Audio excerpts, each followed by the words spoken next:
I have with me four people total, three other people. Two people. Two people? I am. Oh, okay, never mind. There are four people here. Anyways, yes, this is episode 3 of Dark After Dark. Today we have quite a number of topics to cover. We're going to be skipping out on the DBD today, just getting straight to it. Decided it was a little bit more streamlined to go ahead and just forego that portion of things. First, we'll be talking about Alita Battle Angel. Then we'll be moving on to the Last of Us 2 spoilers. Then we have a very, very important discussion about are orcs racist, as well as creepy clown sightings, and let's see. Oh yes, and Mayor Bill de Blasio getting dick pics, which we'll be discussing later. By the way, Par, I think you got some feedback coming in on your side. Yeah, I thought I heard that. Okay, yeah, you might want to do like push to talk just to be on the safe side there. All right, so let me introduce everyone we have here today a little bit more than normal. We have, of course, my co-host Moon here as always. We also have Parlanderish, which is our resident movie buff. Welcome, Par. Par died. Par apparently died. I killed them. There can only be one. Par, you with us? Okay, apparently Par is going through an internal crisis. Oh, sorry. I actually turned on push to talk, and I was pressing the wrong button. I hate when that happens. Yup. All right, well, good to have you with us, Par. Hope you're doing well today. Zizo, welcome in as well. Zizo is my boy from DBDs where we met, and we just hang out and stuff.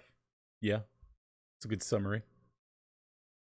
Hello, everyone. How's everyone doing? Hey.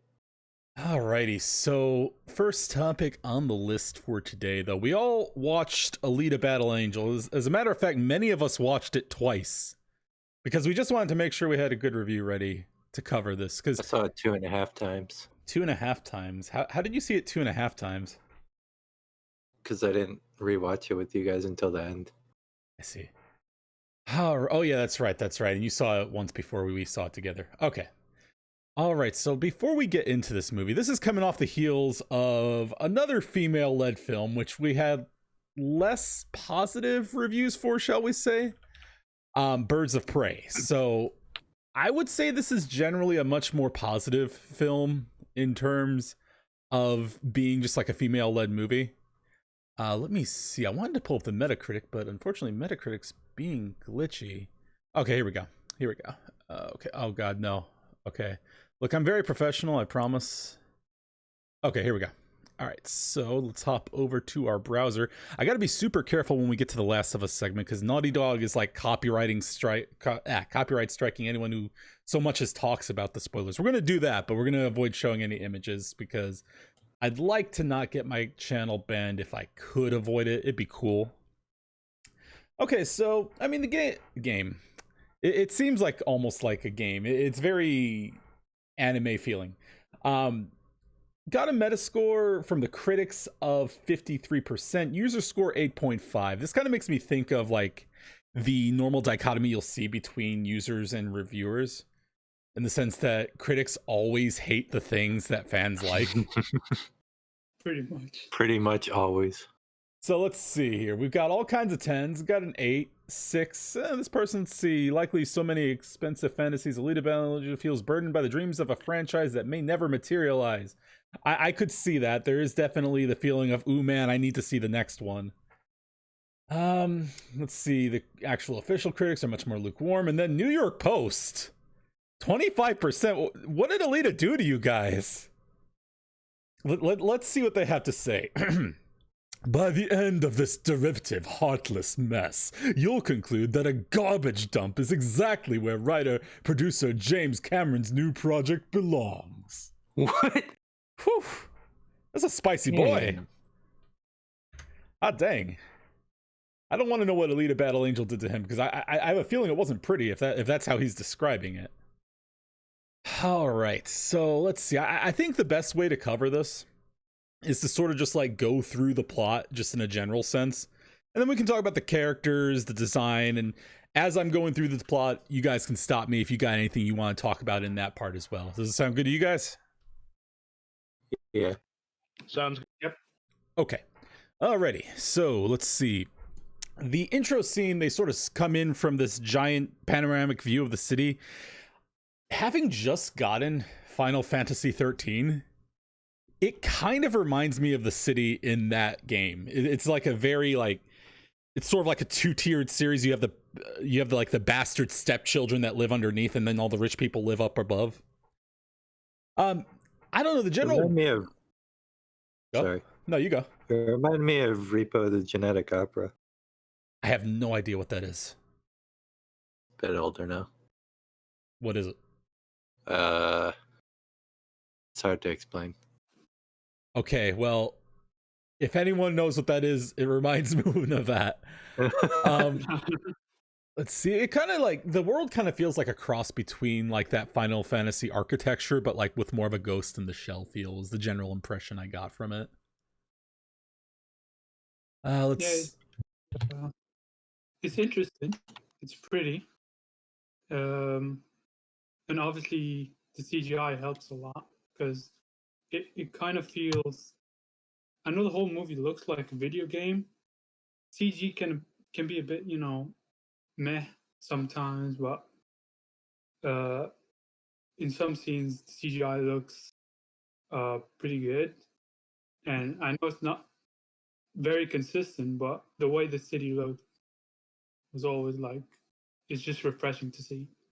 Yeah, I do feel like it's got a lot of personality into it. Like when you get into like seeing like all the different people and like the shops and like they have their little motorball things going down. It's definitely, it feels like a lot of time was put into making it look like a real city. Well, real sci-fi city, shall we say. And it definitely has that video game like feel in the sense that the CG sort of makes it's really heavy on the CG throughout the film. So it does sort of give it like a video game feel, but it's like, this is a very expensive video game feel. It would definitely be $60. Yeah, so At least. This is the $60. They're like, yo, we know it's been several months. We ain't putting this shit on sale. They're going to pull that Atlas play. It's like fucking Dark Souls 3 didn't go on sale for like 2 years. Oh my god, sometimes I find a game that's still $60 after like a year. I'm just like, I'm morally outraged. I'm like, look, the cheap bastard in me came back here expecting at least $40.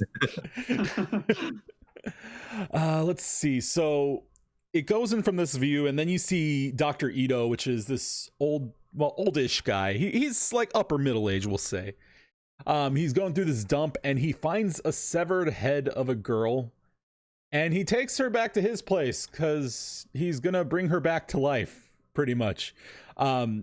So it cuts to her after this presumed surgery. She's laying in a bed, and she now has a full body. When he finds her, she's just like this skeletal mess. And she goes down there to meet him. He's a bro. Ito is like, he's not a bro. He's a dad. And he's a super dad. He is a super good dad is what he is. So like I really like the dichotomy between him and Alita, because Alita's always wanting to like go out and do something adventurous, whereas he's always trying to rein her back in. And it's like he's a really good caring guy, but at the same time it kind of gets overbearing in some ways for her. He's like Joel. Oh yeah, it's speaking of Last of Us, that's totally Joel. Oh boy. This relationship between these two characters did not work for me. Okay. Do tell. I wasn't feeling it, man. It just their scenes together. Yeah, it was the typical thing, but I don't know. I think it was something with the chemistry for me where I just was not feeling this this connection that was supposed to be forged over the movie. You see, I felt like there was definitely like some heat in that because they were definitely butting heads as far as what they wanted to do, but I felt like that made it feel a little bit more real, that it wasn't perfectly connected. And there's this one point in the movie where she's like, I'm not your daughter. And it's just like, you can tell that he like really wants her because he gives her his daughter's body. His daughter died in some tragic druggy murder thing. and you can tell that he kind of wants her to be his daughter. And he's like, she needs a dad too, because she's some teenager from what I remember in the movie, and she's very ignorant as to how the world around her works, so she needs that figure. And I think that it sort of works. Like, she's not mature enough to really navigate the world she's in, but he won't let her really experience it because he's very protective of her. But more importantly, we need to talk about Alita's capacity to sell food. What? She makes everything she eat look, it's just delicious looking. She made me want an orange and a bar of chocolate in that movie. I still want an orange and a bar of chocolate. Like, Now I want to try eating it without peeling it. I'm just gonna take a bite out of an orange next time. Alita is selling unpeeled oranges to the masses. Who says you can't eat them like apples?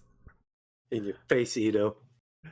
Oh my god, like I don't know, it's like I think what it is Alita, the way they do the 3D face thing, it looks jarring when you see it in the trailers. It looks really weird, but as you get used to it, it's actually really good. Like, she's super expressive, so like when she gets hype over something, you can like feel the hype. So I'm sorry, did I cut somebody off?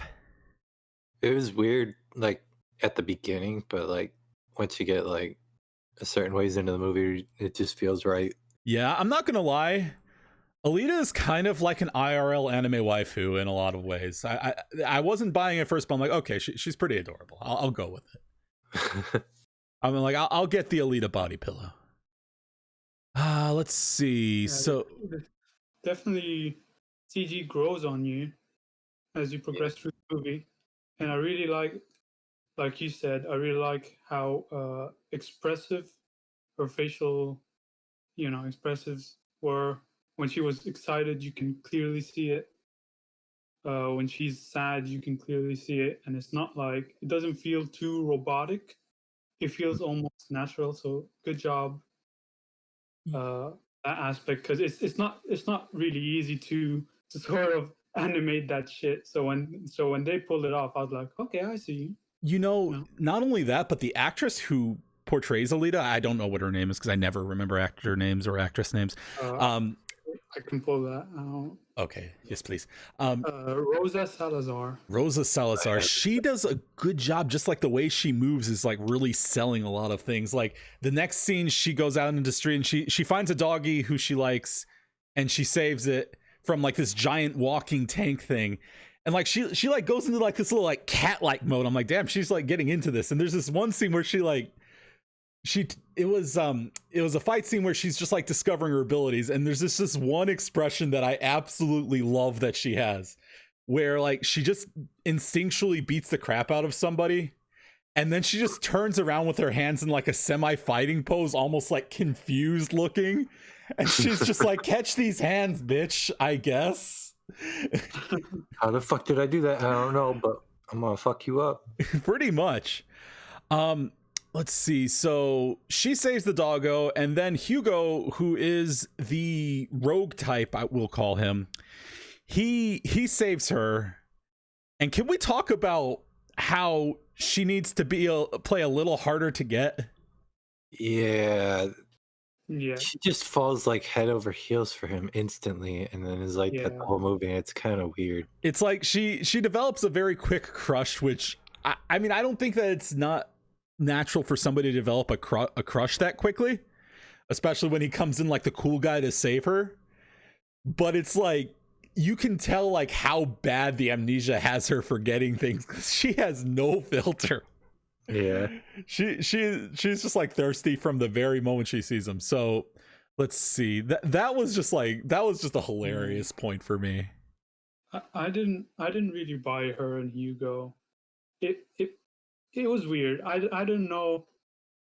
I don't know. Felt a little forced. Yeah, it felt like, she saw him and she's like, "Ooh, oh boy, that means I must fall in love with him." It's funny. Ito and Alita, not buying it. Her and Hugo, I actually was like, oh, okay, there's something here.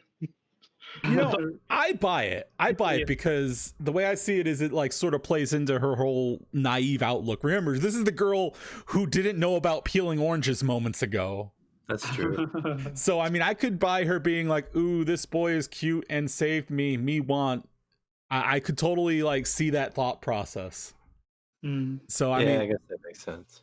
and I think after that, it was more It's just weird because, well, what about the other boys she meet? She What- didn't have an eye for them. what other boy? He's the first boy she met outside of Ito, pretty much. Yeah, the other boy I was an know asshole. he's the first. But what about the guys from the motorball? Was it called? Where they were playing? Oh yeah, the other guy was just an asshole to her though. Like Moon said, he fucking like he like elbows her in the face. I'm like, what level? Okay, so she goes to hang out with Hugo later, and he shows her some sport they have that's motorball. It's basically like they're all in these little like rocket skates. Well, not rockets, but like motor powered skates. And it's some sort of football bullshit. I don't know. It's Rocket League and skates. We'll call it that. And this guy, I'm like, okay, first off, they don't know she's a robot.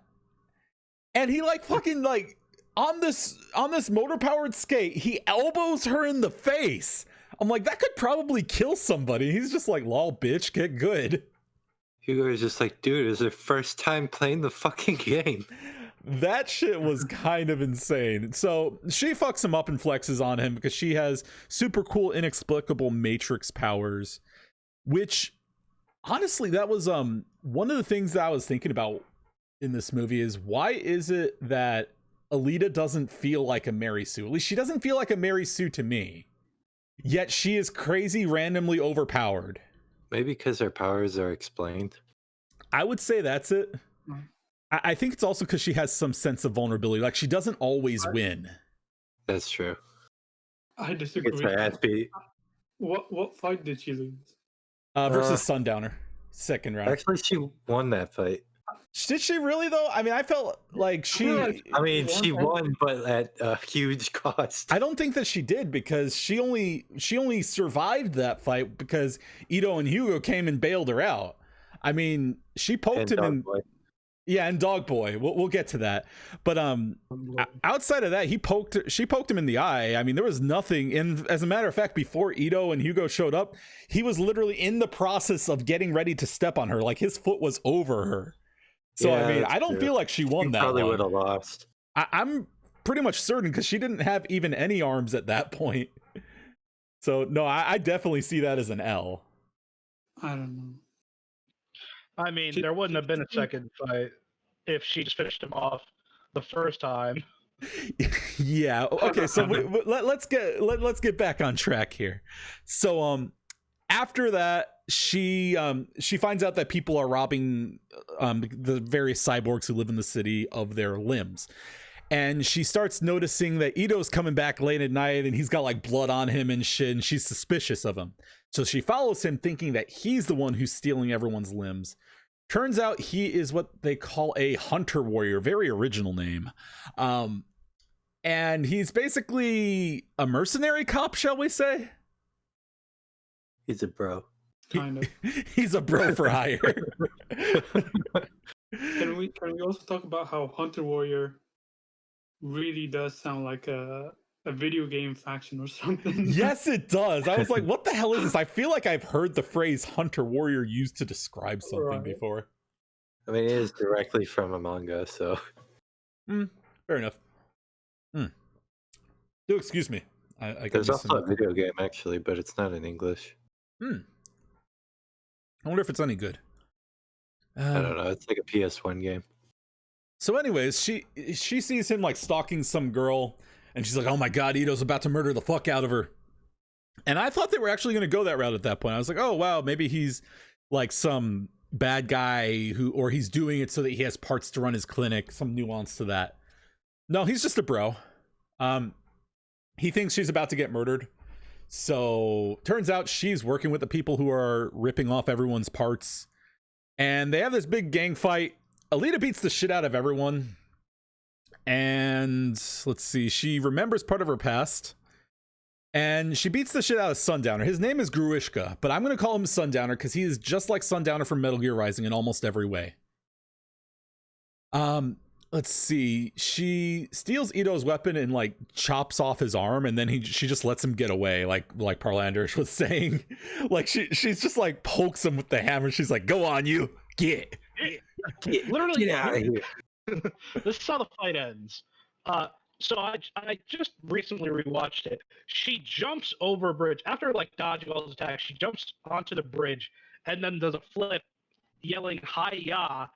And as Oh yeah, I in the middle fucking of the air, she flashes back to like her previous past, and she takes off his arm. Then she's like, I don't know why she's trying to poke him with the hammer. I'm like, Alita, you've already crushed his 2 allies. You have his arm off. Finish him off, please. And the thing is, it's like you can't even buy it as like, oh, she's not used to killing, because she literally drop kicked a woman, crushing her skull and killing her moments ago. So yeah, that part was a little odd. I don't know what they were going for there, but it's just the way she pokes him with the hammer slayer. She's like, "Go on, boy, get out of here." It's like it would be equally buyable if it was like a straw broom she was poking him with. So it was a really good choreographed fight scene. It looked really cool. The action in this movie is top notch. Like there was not a single action scene that was not exciting and fun to see. Mm-hmm.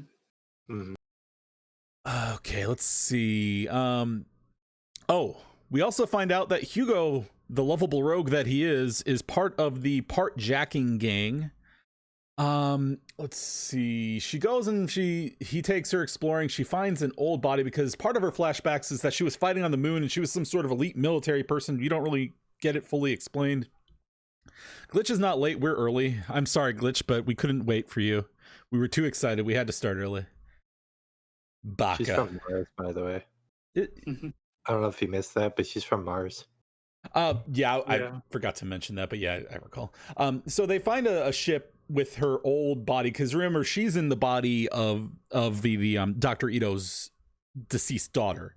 So she finds that body, and Ito looks at it and he's like, "Yo, I ain't doing this shit. This shit violent. Fuck that." Mm-hmm. So yeah, this is a big point of conflict with her. And I think this is a good moment that highlights the nature of the relationship, where he's trying to be protective of her because he doesn't want her to get involved in all this violence and ugliness that he's involved in. But she's really determined to remember who she is. So they, of course, butt heads. Let's see. She proceeds to be a stupid, rebellious teenager. Oh God, this scene. The bar scene. This scene. It was This so scene, fun. right? It was so fun and hilarious in so many ways. Okay, so first she goes to the bounty hunter headquarters and she gets certified as a bounty hunter. That's pretty quick and it's over with.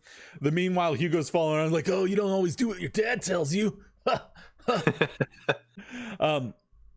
So she goes to a bar. We're talking about Alita Battle Angel, by the way, Glitch.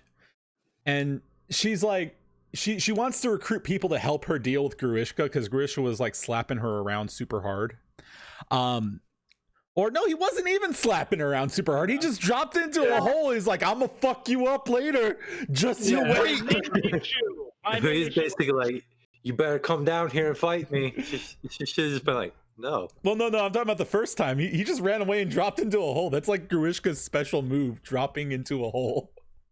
He's basically a groundhog. Like bye.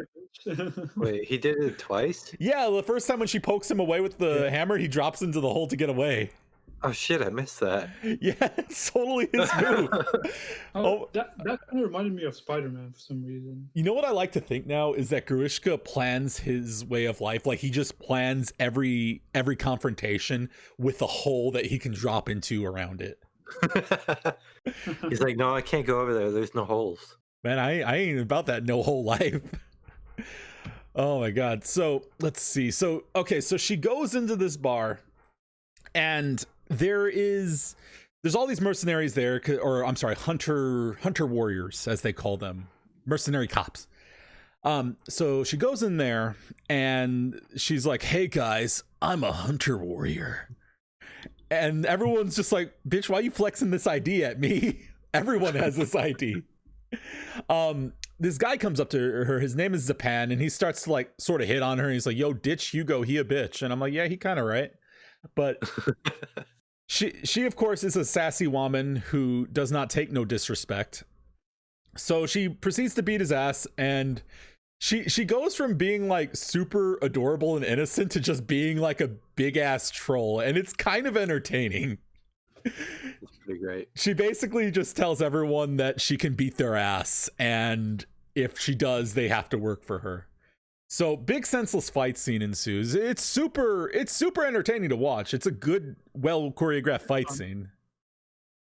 Sorry. I like the attitude throughout the whole movie. This sort of like bold, badass. I don't give a fuck sort of feel. I don't feel like she had that attitude through a lot of it. No, I think it was just in this scene because she was putting on a show. I feel like some other scenes as well. She definitely gets a little bit more confident later on, especially once she gets her berserker body, which is what the other body's called. Maybe That's facial true. expressions again. When she fights, that facial expressions give me that attitude. Maybe that's why. Are you feeling flexed on, Zizo, by a strong, confident woman? Strong, confident, and independent. Needs no man except Hugo. And a rock hard body. Oh my god. Okay. So yeah, basically I'm sorry, you got something, Par? Yeah, sorry. I just want to remark about this scene. The reason she comes to this bar is to get people to help her fight Karishka? Druishka. I think. Ruishka? She comes for that express reason, and I can't help but wonder why. When she took his arm off and could have killed him easily the first time. Which is why this scene is fun. I enjoy it, but it also doesn't work for me for that reason. I'm like, why are you here to get people to help you when you, at that moment, should be thinking, no, I can definitely destroy him. If she said, oh, she's trying to fight Vector, then I'd be like, oh, this scene's good. I like it. We haven't really even gotten into Vector, and I kind of feel like that's because he's a cool character, but he's also really forgettable in a lot of ways. He's the background. He's just like He's background as fuck. He's basically just like the stoic guy who sits off to the side. He's like, you will not fail me a second time. That's basically his type. And I think he's supposed to be like more in the second movie, if they ever have a second movie. I don't think he is, because he doesn't survive this movie. no, yeah, Yes, he does. Vector's gone. Vector? You're thinking Nova. Oh, Vector. I thought you were saying Nova. I mean, maybe they'll bring him back as a robot. I don't know. But yeah, he kind of got the point pretty hard at the end. That looks fatal. But no, I mean, Paris is a good point, because at that point, Alita, I don't think she even knew that Grishka was like part of that whole Vector gang, did she? I don't think she knew what she was doing. You know what it is? Actually, you know what it is? There's a scene missing. There's a scene missing where Ito is sitting Alita down and telling her, you know, who Garish is connected to, giving her the lowdown on Vector. That scene, if it was in there, I'd be like, oh, this is, yeah, okay. So she does feel like she needs to get out. And you know what? That's a solid point. If they just put something like that in there, that would have completely sold the scene. I didn't even think about it, but that's a solid point. And I do think that this movie does suffer from wanting to get to a specific point in the series, because apparently it's fairly loyal to the manga from what I've heard. I don't know, because I've never read it. But I do think it suffers from rushing things, which we'll cover a lot more later on, because the end parts, I enjoy the movie overall, but the end, they need to slow that shit down a little bit. Yeah. Okay, so let's see. She beats up the mercenaries, and then guess who shows up? Gruishka. And now he's got a swaggy new hand that Hugo jacked from some motorball champion for her. So he's flexing around with his hand. He cuts a hole in the floor, and he's like, hey, follow me down here. You won't. After he kills the doggy. Yes, he murders a dog, and she like gets this war paint shit going. I'm like, okay, fine. I'm all right with it. She says some big ass corny line, but I'm like, okay, whatever. She's kind of naive. I could buy her actually thinking that sounded cool. So she drops down. That dog was her first friend. Yeah, that dog was her first friend. It was even before Hugo. Oh shit. Oh my god, that's the real love story, the love and loss. Damn shame. Fucking asshole. So yeah, this is her big rebellious streak where she's like, fuck you, Dad, I don't need to listen to you. She goes to fight Gruishka down in the hole because fuck it, I ain't no bitch, chef. It's a big ass fight scene. It's super cool. There's this one thing that I like about, I guess you could say almost a minor bit of storytelling in the action. She does this big little axe kick to his shoulder that she did originally that cut off his arm. But because he's upgraded now, it just like sort of pisses him off. It doesn't work. She's just like, oh fuck. I like that. It was a nice little touch, a little callback, if you will. She gets fucked up because she's not invincible, and I was happy about that because, like, I think that just her overall vulnerability of a character is essential to her not feeling like a Mary Sue. Like, I think that's one of the reasons that I like her a lot more than a lot of the female protagonists you'll see in this day and age, is she's not perfect. She can be stupid and ignorant sometimes. And like having a character with flaws where they're not just perfect really makes them more relatable. I know that's kind of pretty much basic info, but it seems like it's rare info in today's filmmaking. So sorry to go ahead. Yeah, I agree. I think she's OP yet relatable, and that's what makes it work. Exactly. Yeah, relatable and flawed.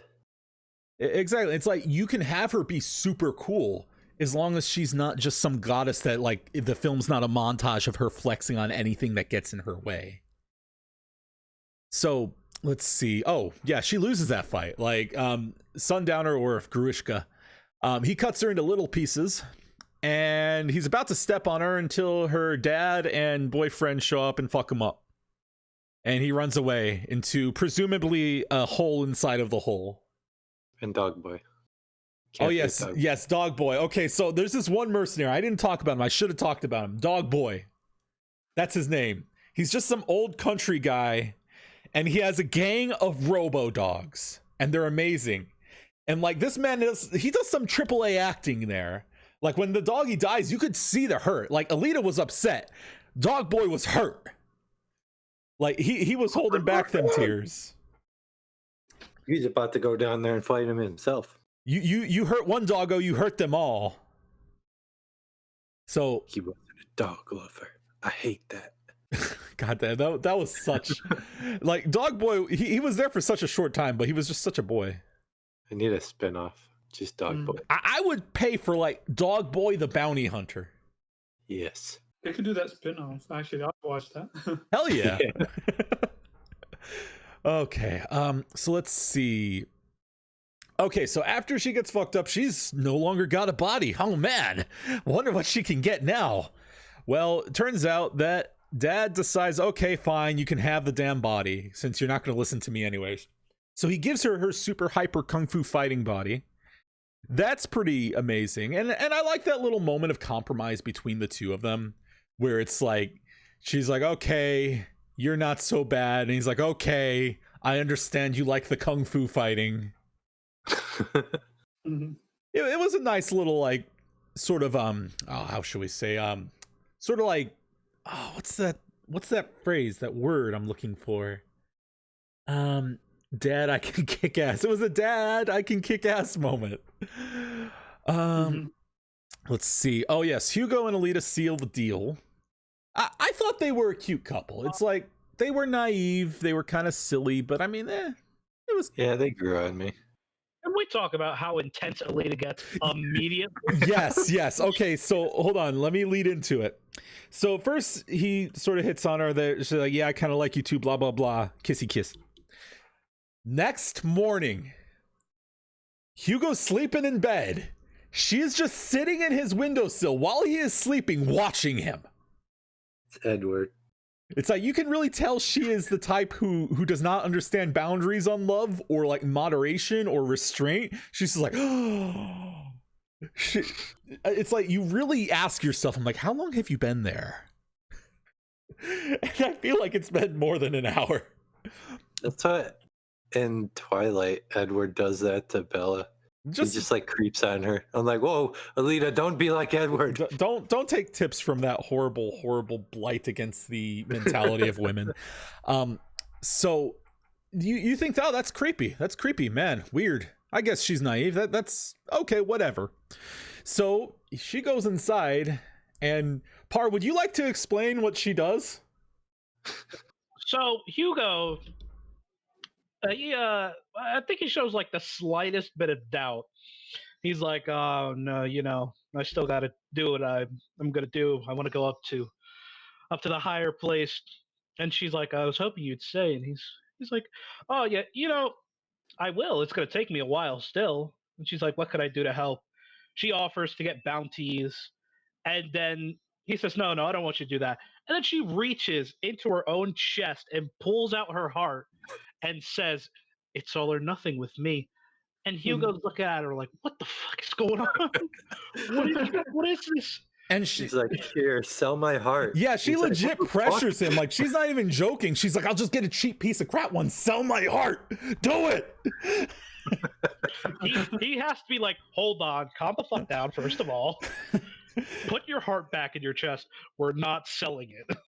I'm just like, oh my god, the crazy yandere level of Alita just went crazy. Like, imagine if Hugo got like a female delivery girl, the hell that would break loose. Who's she? Oh, how long have you been talking to her? I could see just like her holding a glass and just like snapping immediately. So it was a cringy moment in some ways, but it was hilarious. Like, I was dying. I'm like, what are you doing, Alita? Okay, but the big thing that comes out of this is only people who have won the Rocket Ball or Motorball, I think it's Motorball championship, get to go to Zalem, which is the second story where all the non-bastard stepchildren live. So Alita's like, okay, well, I can casually do that because I have like the reactions of a god. So she gets set up to go do that, and it sort of starts like this two-tiered fight. Well, yeah, two-tiered fight, really. So the guy who runs the Motorball Championship, which is Vector, he's the guy who's sort of pulling the strings behind the scenes, and he wants to fuck Alita up. Why does he want to fuck Alita up? Because she started shit with Gruishka? I don't think there's more to it than that, is there? I think it's because she's a Martian. Oh, yeah, that's right. She also knows that's... Huh? Sorry, you're talking about at the raceway? Yeah, I think it's just he wants to fuck her up because she's also one of the Martians and she has like that super rare body at that point. But that and earlier on in the film, I don't even know her name, the mother kind of figure of Alita mentioned that she wanted Alita's parts. So this just the Vector thing coming around where they've hired everyone else as like mercenaries to take out Alita in this race. I think Nova specifically says to take her out. That's true. Nova is like the kingpin behind the kingpin.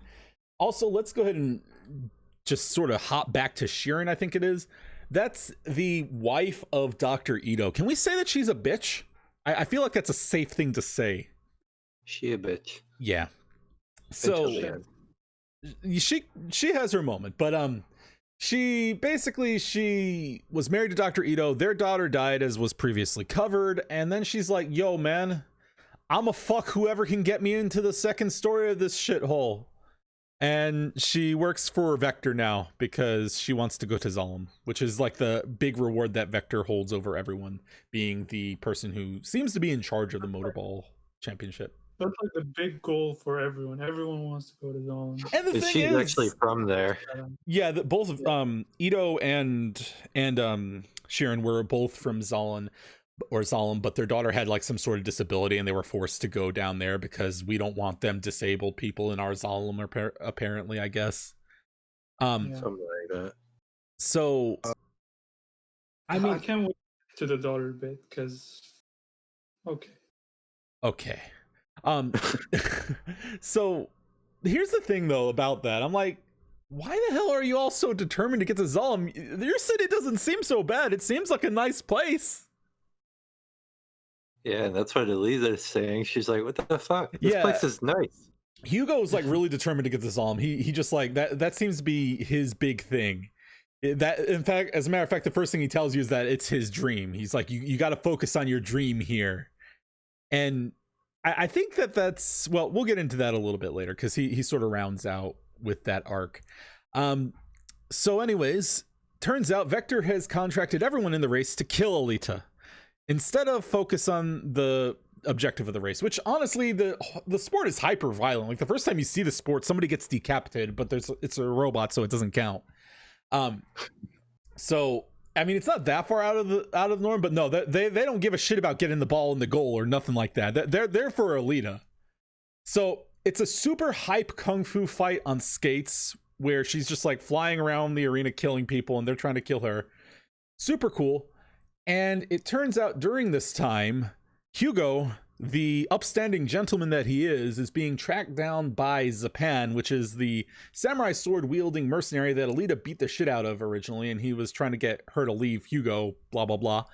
Oh, side note, Zapan has a swag sword. Keep that in mind. Swag swords are really where it's at in any anime. The first time I saw it, I was like, he's the fucking Oni. He's the fucking Oni. It looks really similar. There's so many. I feel like what's his name? Who's the guy who makes Metal Gear Solid again? Shoot. Kojima? Kojima, there we go. Hideo Kojima. I feel like he was a fan of the Alita Battle Angel manga because I'm spotting so many things from Metal Gear Rising in this movie. Like legit, Kojima didn't do Rising. He didn't do Rising. So whoever did it is a fan of this because, like, okay, you have Gruishka, which is like legit Sundowner, and then you have Jetstream Sam, which Zapan feels like a lame version of Jetstream Sam. Is basically he's just the super like smooth samurai guy who's got like a Western feel to him, and he's less smooth than Jetstream Sam, but still. We'll review Metal Gear Rising another time. So anyways, he's after Hugo because I think he catches him jacking some guy's parts. So anyways, Hugo is just like, hey, I know they're trying to murder you in the middle of this race, but what if you like dashed out and saved me? And she's like, okay, because Alita, that's just how Alita rolls. And that was probably the best part of that fight scene. Like it was all kinds of hype when she like shoots out of the side of the arena and they're like on these pipeways that are like going through the skyscape of the city in some odd way. And oh my god, the action was really exciting in that segment. I really enjoyed that scene. It's pretty fun. And the soundtrack really complements the action. Mm-hmm. Yeah, the soundtrack, I mean, I don't really think about the soundtrack, to be honest. Like, I'm not saying that in a bad way. It just, like, it feels natural. It's just there. But I think it's good. Yeah, I mean, it seemed good, but I like half can't remember it because it seemed like so natural. It's like, I don't know, when a soundtrack's really good, it just feels like part of it. Yeah, I get what you're saying. So let's see. She catches up to Hugo, who's at a church now, and Zapan is right behind him.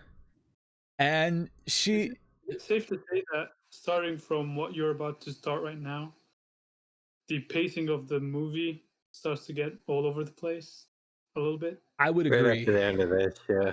And Zizo, yep. I sort of glossed over because we barely touched on it, but did you want to say something about what happened to Ito's daughter? Yeah, I was just gonna say that this whole thing with the daughter is really stupid. Yes, it is. Yeah. How long is that scene? 10 seconds? It's like, okay, let me tell you about my daughter. It's like fucking Jaren's backstory. Like one time I walked into the workshop, I found this guy that I fixed one time. Then he pushed my daughter out the way. The end. You know, not even pushed. He just like straight clubbed her and killed her. He went straight at her and was just like, "Fuck you." Okay, now hold on. This reminds me a lot of what Harlanders was talking about earlier, where they could have had exposition with the dad talking about how Gruishka's super dangerous, blah blah blah, and then that would have sold the bar scene. This makes me think of that as well, because like, okay, the scene as it was shown to us was kind of rushed, and it was like, well, you could have like just walked around her. He went straight for her. He's like, fuck you. In a wheelchair. Fuck, man. So fucking wheelchair. if this movie was less rushed, because he was running as well. Ido just like he was talking to him normally, like quietly, like, what are you doing here? This guy's just panicking all over the place. And I'm like, I don't understand what's going on here. well, from what I understand, he was in like some sort of roid rage, like he needed a fix. So I mean, I don't necessarily fault them on that portion of things.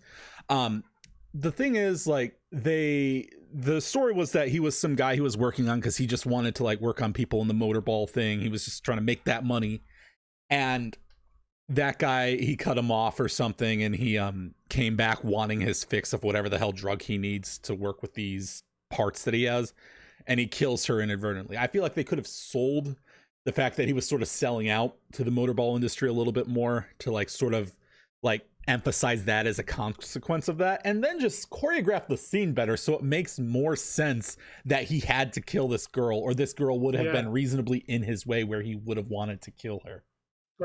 He didn't have to kill her, though. Exactly. Yeah. And I feel like that's because of how they set up the scene. It made no sense, given the way she was placed, for him to do that. But they could have made a better motive for him to kill her than simply she's sitting there, that bitch. What if instead of having the just one scene, they have like a prologue that shows him with his daughter and with Sharon leading up to that moment? Yeah, And then it goes into the start of the movie. Yeah, they That could. guy just hates kids. Just generally, I have problems with the script and dialogue. It's not too bad that it's ruining the movie for me, because I did enjoy the movie. But sometimes I'm just watching and I'm like, why? I think that generally the feeling I got is that the movie has its flaws, but the fun factor kept me to the point where I wasn't necessarily annoyed by them. Yeah, I didn't really think about him the first time I watched. The big selling part for this movie is it always makes you want more. Mhm. I want give me Alita kicking more ass. Give me more this. Give me more food with Alita. Give me more food. Give me more Just gonna oranges. try apples next. I need a YouTube channel that's just Alita eating things. Please. Wait. Huh? Alita mukbang. That scene was so short. I was able to watch it just now. Okay. An entire breakdown of what happens is we see the guy with his back towards the camera. He's just going through a clear cabinet. Ito says, "Hey, what are you doing there?" The guy turns around. Ito hears his daughter behind him, turns around, looks at her, looks back at the guy. The guy looks at the daughter. Ito goes, "Oh shit, no." He smacks Ito out of the way, goes for the daughter, and just backhands her, and that's the end of the scene as Ito stares at them. Sounds about right. What the fuck?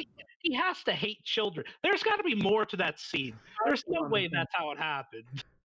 I They could don't have know. either, made her sympathize with him, or made it so that he didn't have any other choice but to do what he did, and he felt bad or something. But they did nothing with that. It was like 10 seconds. Let's get this girl killed and or whatever, just to progress the story. Look, we need a body so that Alita has one to work with. I don't care Hate to be who that needs to actress. die. Just make it happen. By the way, the quality of that body, surprising as hell. Almost as good as the body that Alita gets eventually. Well, I Yeah. mean, it's hard to say because we never really run up against something that really pushes her new body. Like, once she gets that new body, it's straight flex town. Like, she just fucks bitches up all day. But it's hard to say, really. I don't think... Well, no, she goes versus Gruishka a third time after getting the new body, and she just beats his ass. So I think that body's pretty strong. Yeah. Okay, so anyways, she gets to the church, and Zapan's all like, look at Hugo, he's a dirty parts thief. And she's like, oh, how could you, Hugo?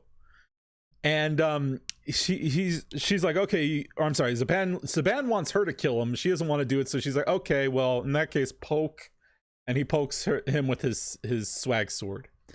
So Alita lets that happen. yeah, well, I don't know. I could buy that because he does it really quick. It's not like she had time to react. Yeah. I don't know. Yeah. With her offering her literal heart, I was like, Alita, you know what's about to happen. She dropped the ball a little bit. I mean, but she wasn't really looking directly at him. He was like behind her, and he like just pokes forward. So I don't necessarily see that as too big of an oversight. So he's dying now. There's these mechs that are like, hey, we have a person we want to arrest. And Zapan is just trolling. He's like, you best, because she like sort of scoops him away. And he's like, you best take him out or I'ma do it. And you're going to be in so much trouble because Hunter Warriors can't like avoid getting marks or something, I guess. I don't know. Yeah. So then Mom comes around because she whisks him away inside this church and he's dying. And she's like, no, don't do it, Baka. And Mom shows up and she's like, fine, I guess I'll help you. Not that I want to. Oh, what's good saying here? Honey, tequila, is it any good? Asking Alita. We need this.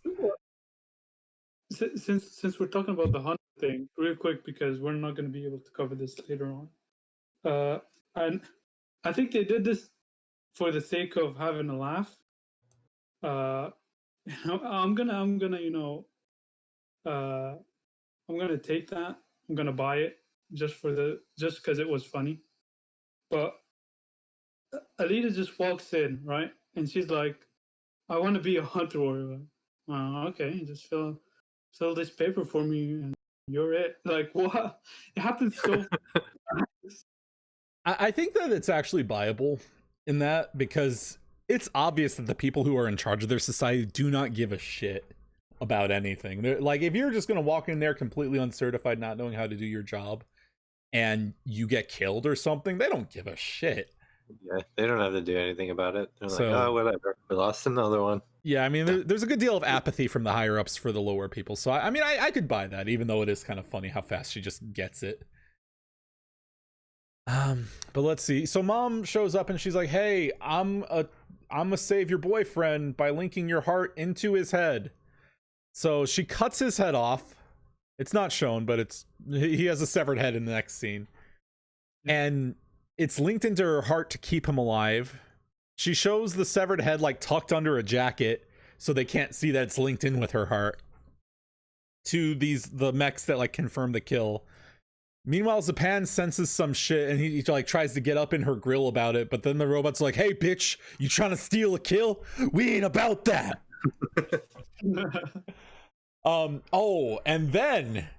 And then she cuts off Zapan's face with his own sword. That was sick. And then keeps the sword. Yes, or should I say what was his sword and is now hers. Yoink. It's kind of crazy because in movies, you've always got that one point where the hero like gets a certain item or a suit that sort of upgrades them so they can fight the the threat. Mm-hmm. And she got some really cool shit in this movie, and it feels so rewarding to like get to that part of the movie like, yes, finally. Yeah. Because they keep teasing it. They're like, there, she's holding it. Oh, but she didn't keep it. Damn. It's like we were waiting for her to get her badass weapon. She got her badass body, and then she got her badass weapon. By the way, hop back to badass body. So when she gets swapped out, her boobs grow. And I remember there being a lot of outrage online at the time. They're like, this movie is sexualizing children. Because when she got her first body, it was supposed to be for a little girl. And now they're giving her boobs. But they explain right in that scene that, oh, she wasn't actually a little girl. Doesn't matter. I need a story. So Did her boobs actually grow? I didn't even notice. They grew a little bit. They're not like gigantic or anything, but yeah, a little bit. Because she's actually an adult. I don't know how old she's supposed to be. Adult-ish. Like 18-ish. I mean, she's 300 years old.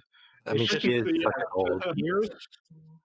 Just how she appears, like the nurse character that gets like no lines. Just says, "Oh, she was a little older than you thought," and that's all we get on it. They had Glitch, to add that because of the articles. Glitch says, "I will lie as long as I get the clicks." So she has her swag sword now, and she rushes back to Ito, who saves Hugo by giving him a robo body. Can we talk about how shitty his robo body is in comparison to what Alita got? Like, damn. It's like, Yeah. this is like a cargo container handling droid level of body that he got. She got her suit from like a ship though, so that makes sense. She got like the premium Corsair gaming body. Meanwhile, Hugo got like some shit from the 90s.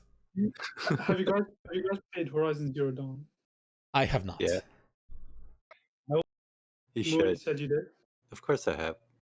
Remember that one armor that you get as a part of like a side mission? It's like an OP armor because Oh, I think I know what you're talking about.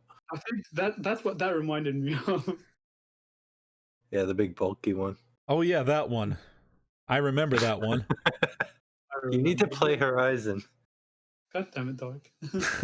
Hold on, let's see what Glitch has to say. No joke, I forget the site, but I've seen a fucking journal upload the same The Office article like 5 times to the same site months apart. I mean, that's just quality journalism in the modern age, my friend. So, Hey, you can't talk bad about journalists. so there's this one moment after this where she's like, "Thank you, Father," to Ito, and it's like, you feel happy for Ito, because I'm like, look, he needs his daughter waifu, she needs her dad Sama. Come on. It's pretty great. So like you kind of, at least me, I'm like, yes, daughter unlocked. Dark Horizon Zero Dawn Complete Edition is $20. Go buy it. I can't do it. I can't Do do it. it. No. It comes with the expansion. Give me a Alita Battle Angel video game and I'll be talking about it. Oh god damn. You can pretend like she's a leader. There you go. If you guys can mod it for me. Well, it's not on PC yet. They're all Karens. You're my Karen, Glitch. Okay, so now Alita says big bad boy man bad, pretty much. She goes into the mercenary place with her newly found swag sword, which she now has the ability to turn into a lightsaber. Don't care, cool enough. She got her badass body and has swag sword powers. Fucks up a bunch of robots because she don't give a fuck no more. You touch her man and she ain't having it. Yep. Let's see. Oh, before all this, the mom goes into Vector's place and she's like, "I ain't working for you no more because you're an asshole." And he's like, "Oh, okay, sure. That sucks, but okay." And then you just see like some people coming in after her. So just keep that in mind. Mom has met with ominous circumstances. So Alita swags her way up to Vector's office and Gruishka shows up. And Grishka's like, "I'm gonna fire my pointy nail at you." And she's like, "Bitch, get that shit out my face," with her swag sword. So she cuts his fingers off and kills him pretty quickly and easily. Like, it's not really a fight. She just beats him down. Let's see. I think it was before that, though. Was it before that he reveals the fate of Mama-chan? That was around the same time. Before or after, doesn't really matter. Turns out that he's had her organs harvested, and she's just like eyes and a brain inside of a suitcase now. This is pretty fucked up. It was pretty fucked up. I'm like, she was hot. Why are you doing that? Like, she was older, but she was still hot. And he says that's the only way people ever get to Zalem, and I can't help but wonder if all the motorball people who won get gutted and then sent to Zalem. Like, I'm like, why the hell do they give a shit about these athletes coming up here? It's like, what do the rich people need with athletes? It's like, maybe for parts. It's like, why is you being physically capable relevant to my letting you in my cool club? So, anyways, he gets possessed by Nova, who is the big bad, and he's all like, "Yo, yeah." She's like, "I don't need your permission to live." He's like, "Yeah, but your friends might." And then she stabs Vector because Nova communicates only by possessing people, pretty much. And he was possessing Vector. And the death scene for Vector is hilarious because he's still possessed by Nova, who doesn't give a shit that Vector's dying. He's like, "This is my pawn. I don't give a fuck. Whatever." Oh god, Glitches wants to speak to our manager. Guys, Sharon played Karen in Spider-Man. Nice. I don't even know who Karen is, but nice. I don't know. It's some lady named Karen. Question is she a Karen? But no, let's get back to Vector's death scene. Because Nova's still possessing his body.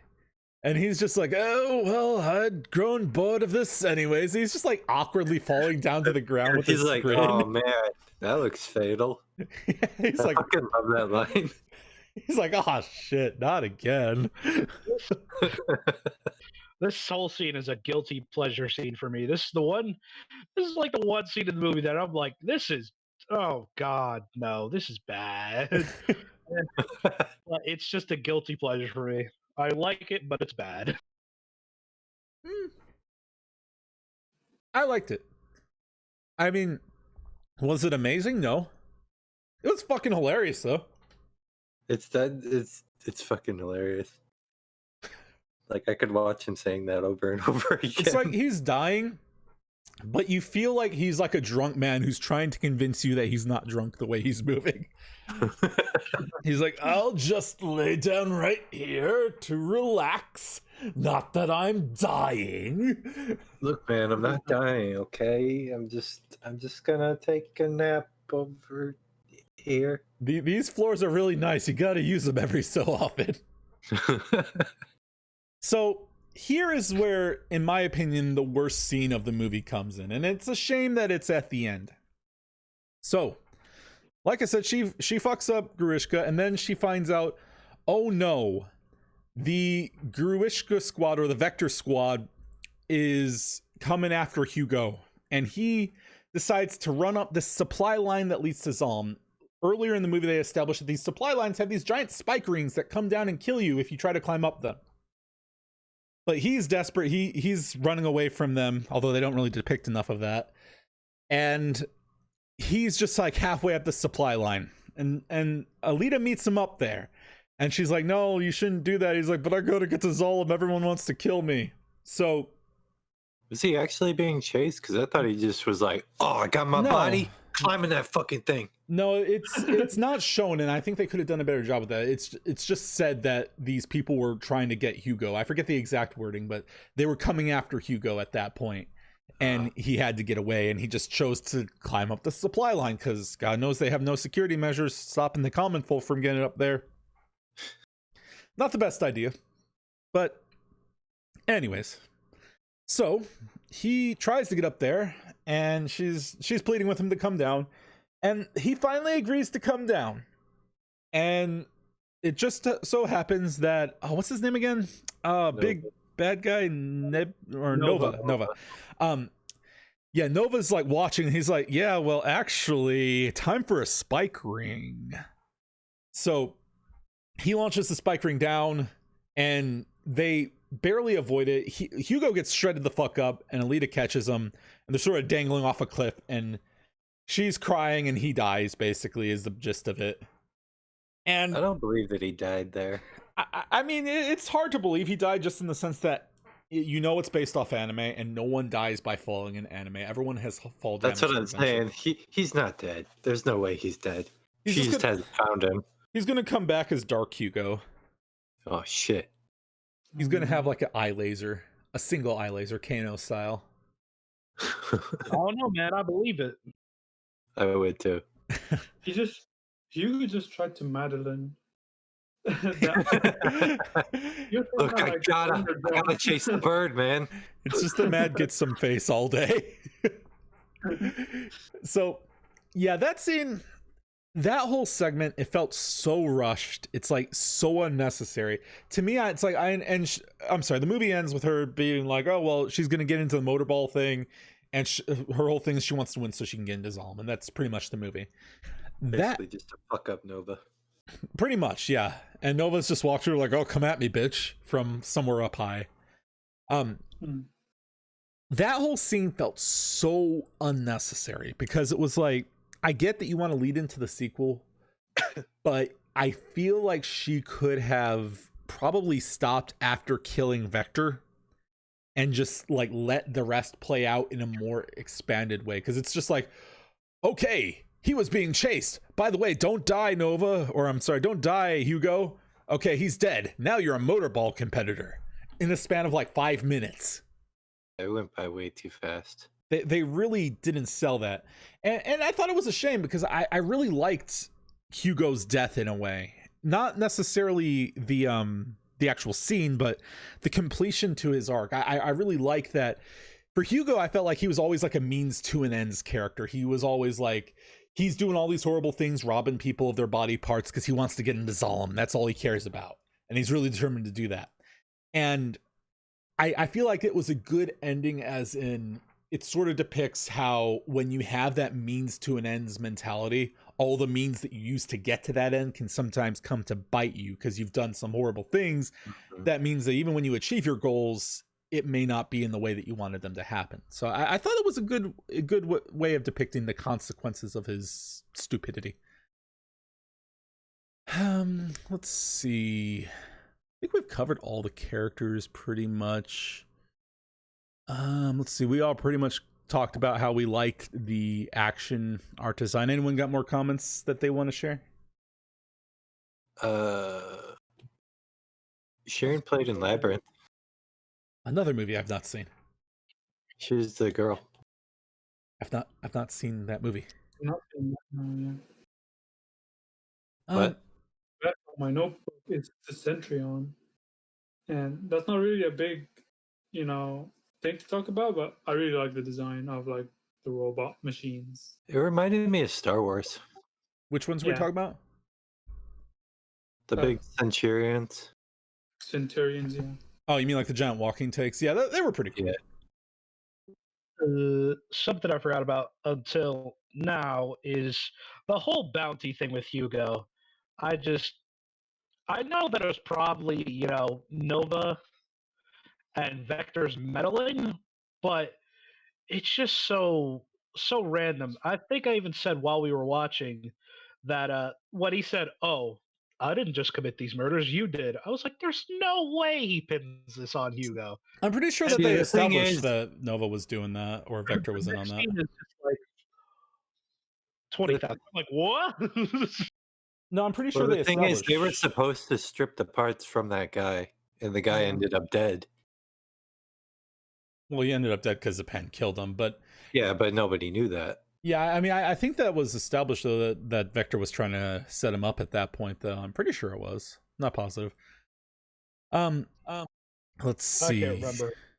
And I have one more point as well. Oh, okay, go ahead. The flashbacks, it's clumsy. It feels like flashbacks you'd see on a TV series, not on a big. Yeah, it definitely felt more like a TV series. Like they're leading into stuff that they're going Right. to explain in other episodes. Yeah, I Yeah. think that the movie would have benefited from slowing down the pacing because there were a lot of scenes, or I think that the movie would have benefited from being a high budget TV show where they had more time. It should have. Yeah, like a Netflix series or Showtime or something. Like what was there was mostly great, but sometimes I think that it sort of suffered from the fact they were trying to cram a lot into a small space. Like you can tell because like look how much time we've just spent covering the events of the movie because there's so much to cover. Everything's going on so fast that it's just like it's very, very fast paced in the storytelling. Glitch says that he realized it was the only way he could get away from her. I presume climbing the pole or the supply line to Zalem. That's what it was. He's like, this bitch is crazy. She cut my head off. She was offering me her heart the other day. Get out of here. He was just waiting for the sweet embrace of that spike ring. Let's see. So, I mean, overall, it doesn't like you would expect like a movie that's an anime adaptation. A lot of them are really cheap and kind of crappy. I feel like this was still very professionally done, very solid designing. Oh, you meant the falling. Oh, he wanted to fall. He's like, damn it, I came up the supply line to get away from me when you still follow me. Wait a minute. What? Gruishka, his actor, is Freddy in the remake. Oh, wow. That's Holy great. shit. I knew I recognized his name. He's fucking Freddy. Nice. That's hilarious because Grishka is so fucking wide and it's like it's hard to picture him that way. That's really weird. Different what? Well, they Yeah. really went to ham with the freaking face remodeling. I don't even know what to call it. Okay. Let's see. Overall, though, action was great. CG was great. It was a very fun movie. I enjoyed it throughout the whole thing. So it's like it has its moments where it sort of fumbles, but it keeps a steady stream of fun flowing your way throughout the entire experience, as far as I was concerned. Let's see. So overall, out of 10, I had a little bit of a hard time with this movie. I'm saying 8.5 is where I'm landing on this movie. Where are you guys coming in? I'd say about 9 or 8.5, somewhere around there. Like, there's problems, but they weren't glaring enough to where I didn't enjoy the movie. Same. And I actually bought this movie. I don't usually buy movies. Okay, Zizo, Par, where are you guys coming? I'm gonna. I like this movie. I'd be willing to watch a second part or a spin-off or Dog Boy. Yeah, definitely. I might give it like a 7 out of 10. 7 out of 10. Okay.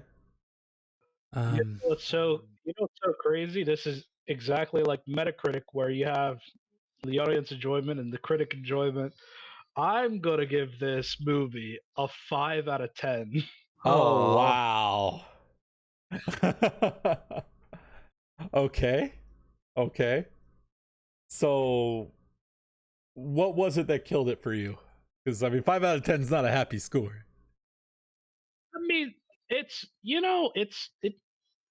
movie, man. I enjoyed it. I enjoyed the action. I enjoyed the characters for the most part. It wasn't really my bag, but it was just, I don't know. I just saw it as fine. I enjoyed it, and I watched it a second time. So, this is a movie I'm definitely have to take time away from, but as of now, it's just, it was just a fine experience for me. I wasn't blown away, and I wasn't horribly disappointed. I think it's just fine. Okay, So what you're saying is it belongs in a garbage dump. That's what exact words. Yeah, that's what it's like they should have left this movie where he found Alita. No, I think that's. You go, Ziza. Sorry, I was saying I saw an article earlier from Observer, and it was titled "Alita Battle Angel is so bad, James Cameron should give Fox its $200 million back." Nice. I'm pretty sure where Par's coming from is like it's a solid out of 10. Alrighty. Well, I think that covers our review of Battle Angel. How long did that go on for? I feel like we were talking forever. Hour and 13 minutes. We can't, like, every time we do a live stream, we cannot do a live stream in a concise manner when it comes to movie reviews. The movies always take up like most of it. Yeah, the same thing with Birds of Prey. Birds of Prey was actually a really fun, nuanced review. I had a lot of fun with that one as well. This one, I was less conflicted with my viewpoints on. Okay. Par, were you staying for the other segments, or do you want to go ahead and go? What were you want to do? Because I know you mainly came in for the movie. I'm down to stick around for the Last of Us 2 stuff, and then depart after that. Okay, cool. Alrighty, so now this one is a little trickier for me to cover because I don't want to get my stream fucked. So, hold on 1 second too.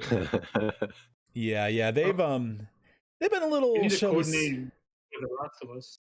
We're gonna call it that game that's not about zombies. Ramen Noodles 2. Ramen Noodles 2. Ramen Noodles 2. Electric Boogaloo. Okay, there we go. My stream chat wasn't working for some reason. Ramen Noodles 2 Electric SJW. Now, Electric SJW. The mushroom guys too. Now, I'm not going to show any kind of videos or images from the game because I don't want to show anything copyrighted. But if they want to strike me for talking about the game, which they have been doing, Naughty Dog has been fucking up their PR all day. Yeah, they can go ahead and do that. I'm not going to give a shit if they try that, but I'm not going to show any images. All right, so let's just start with the first article we have from Pink News. The Last of Us Part 2 is rumored to be a tale of bloody revenge against a homophobic Christian cult. Yay. That's what we want from our zombie games. Yeah, it's like I really love this like touching father-daughter story that's set in a survival universe about zombies being about these evil fucking homophobic Christians. Oh my Who is this chicken? Am I the only one that finds this chick ugly? No. I find her Okay, ugly. good. Whoever this is in this picture. Oh my god, I've got so much to talk about in The Last of Us. It's crazy. And Zizo found us a little gem to cap it off with at the end. Oh, nice. So, let's see. The Last of Us Part 2 will, according to sources familiar with the video game, feature a homophobic Christian cult as its antagonists. According to a since-deleted 4chan post, the leak was an immediate family member of someone working at Naughty Dog. My uncle works at Naughty Dog is what I'm hearing. But they actually have like screenshots and videos and stuff, so it's much more viable than that.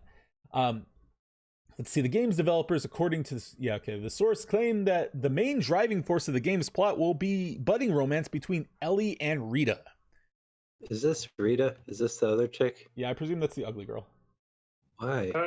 Ellie, come on. Wait, you got better taste than that. Girlfriend or whatever. What is it, Zizo? What are you guys talking about? We're talking about the budding romance between Ellie and Rita. Yeah, her name is Dina. That's why I got confused. I was like, why did they say Rita? I don't know. I guess they're just weird. Special. I don't know. This is Pink News. Come on, Pink News. You were reliable. Upstanding. Maybe that's their code name. They're trying to not get copyrighted. There you go. No, but they say Dina in the next paragraph, so... Yeah, it did throw me off. I'm like, oh, okay, sure. I'm like, maybe I just don't follow Last of Us well enough. Let's see. Okay, it was okay. This is just talking about. Okay, so the original game, it has Ellie as queer in the DLC. She apparently it wasn't bad how they handled it in the DLC. I haven't played it, the DLC at least, so I don't know. Let's I haven't heard too many bad things about it. Yeah, most people approved of it. So the game's main villains are minority-hating Christians immune to the infection, apparently. The Seraphites believe they are angels cleansing the wasteland, the leak claimed. The end of the world is because of the sinners trope. Members of the group are called lambs and have shaved heads, while their enemies are wolves and consist primarily of minority groups. My God. Last of Us race war. What? Do you think that homophobia makes you immune to the zombie virus? Maybe that's what it is. Maybe the zombie virus is all about tolerance of gayness. That could be as what it is. As soon as they show that they're an ally, they get infected. They're like, no, wait. Okay, let's see. What unites the group, the source continued, is their individual immunity to the cordyceps brain infection. The source even provides details of the ending of the game, which will dramatically draw Ellie's relationship arc to a close. But whether or not these claims are true come as the game's release has been delayed indefinitely, although not anymore since this has been written. They actually bumped it up to the 19th. So that's just a beginning of the fun, we'll say. See, the game ends with Ellie. Drama. Ellie has to decide if she's homophobic or not. If she's decides she's not, then she gets infected and dies. But she wants to be an ally, so she's just like, I do support the gays. But just generally, that's a very bad theme. Like, the humanity part was always the most interesting part of any zombie story, whether it be The Walking Dead, The Last of Us, whatever. It's like, what would the human race do, right? What would normal people do? Mm-hmm. And I get that, and they're trying to focus on the human part again, but this seems way too...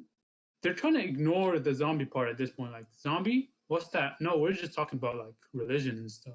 I don't know what zombie is. There ain't no zombies. Nobody in this is... They're all immune, so what are zombies? It's like, the way I feel so far is it's like, they had this really relatable story, which, I mean, I wasn't like the biggest fan of Last of Us. I don't hate it or anything. It was a pretty fun game. I would give it like maybe a 7 out of 10. And it was really relatable though, because it was like, okay, like you were saying, it's just like the struggle of humanity. How are these people surviving, like almost in a normalized context? And I feel like that related to a lot of people. Like everyone loved that game. It was one often I feel overhyped as like one of the best games of all time. Mm-hmm. So they take that and they're like, what if instead of doing that, we just talked about how you're all racist? And it's like, we need this game to be commentary on racism and the evil of Christianity hating the gays, even though most Christians are accepting of them these days. But it's okay. We still want to blame them for it. And it just feels like the typical, I am a Hollywood writer. I want to write something negative about the groups that I don't like, which is almost always religious groups. Didn't Far Cry 5 do the same thing? I don't know. I didn't look at it. Yeah. But anyways, we have more to cover though. There's much more. Okay, let's see. Yeah, that's the drama. The plot is even worse. Oh god, it's even worse than this. I haven't actually looked at it, so I'm pretty blind to this. There's. Oh god. I feel like if I explained it to you, you're just not gonna play the rest of the game. But I'll still beat the first game. Yeah, it's still a pretty good game on its own. Just try to ignore this. This is not a sequel. This is just a parody. It doesn't even look like Ellie. Who is this? Well, Glitch says if that's the price to pay, he'll just be intolerant to the gays. Glitch is built for survival. Okay. And funny thing about how you say that doesn't look like Ellie, we'll come back to that in a moment, because one of my articles discusses just that. Okay, so this is as the story was developing. Over the weekend in late April, a series of YouTube videos were uploaded that contained what appeared to be clips of Naughty Dog's highly anticipated sequel, The Last of Us Part 2. While the original videos have since been taken down, various gaming forums and social media reuploads have survived, alleging to show the gruesome action game's story in full. The clips, many of which were posted on the Reset Era gaming forum, have already been pulled down from sites like YouTube. I presume they get a copy area or a copy editor Polygon. Goddamn. They appear to show everything from Ellie's relationship with Dina, the woman she kisses in the E3 2018 trailer, to Joel's role in the game. The leak also contains a level list that suggests that the game has you switch roles midway through, allowing you to see the game from the viewpoint of someone new. The dates on the screenshots and clips suggest that the gameplay hails from internal builds that existed back in February and March. Although some of them I heard had like early stamps for, I think it was April, but I don't know. We'll go with February, March, that's fine. Reached for comment, Naughty Dog emailed the following statement to Polygon. We are disappointed that anyone would release unauthorized pre-launch footage of The Last of Us Part 2. Disrupt years of Naughty Dog's hard work and ruin the experience for fans worldwide. We want everyone to have an opportunity to play The Last of Us Part 2 at the same time, and ask that viewing or sharing of the unauthorized footage be avoided. Yeah, you can tell how I think about that just by the way I read that. But also, we're gonna copyright everything. It's pretty much, hey, I know our game is shit. You guys think our game is shit too, but please buy it. Come on, guys, just ignore it and buy it. Okay? Yeah, just be blind, you know? Here's the thing, it's been Barbara Streisand so hard, you don't even know, Glitch. Neil Druckmann released a tweet around this time. I don't have it pulled up. You can call me a liar if you want. You're a liar. Yeah, I know. So he was like, so everyone was like, okay, if this isn't real, then deny it. Just say it's not true. Everyone's waiting for him to do that. He's like, I ask you approach The Last of Us 2 with an open mind. Like, okay. I guess it's all true then. Yeah, that's the confirmation. It's like, look, guys, just trust me on this. Okay, anyways. Based on what Sony has... I'm sorry, you got something, Bar? How long on Neil Druckmann's Twitter has he had abuser of characters? Oh my god, I bet you since 2013. We'll touch on that as well in just a short while. What? I'm just betting based on something I have for a little bit later. Oh my god, I didn't know he had that though. That's wonderful. Abuser of characters. That shows how heavily he's been cucked. Okay. So, based on what Sony has released so far, the game is supposed to explore hatred, which aligns with the stark story beats apparently revealed by the leak. Its predecessor, 2013's The Last of Us, is currently being adapted into an HBO TV series. That's a shame, because I don't think they're deserving of it currently. Let's see. This story has been updated. Okay, yeah. And that's about it for this one. Oh man, I wish I could show you guys this photo. I really wish I could just show you what this character looks like. Okay, so you have the female characters. What is it? Sorry, you can try posting it in our little group, and then we'll see it.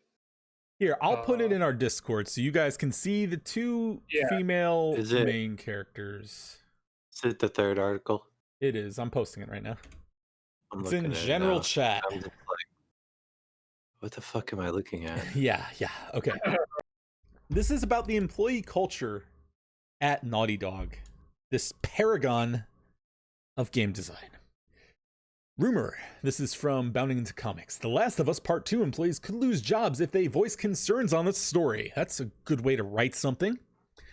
But following immense backlash... Okay, first let's look at the characters. Ellie looks a little bit more masculine. Kind of looks... I don't know. She still looks like Ellie. She looks like Ellie, but she doesn't look as... She looks like lesbian Ellie.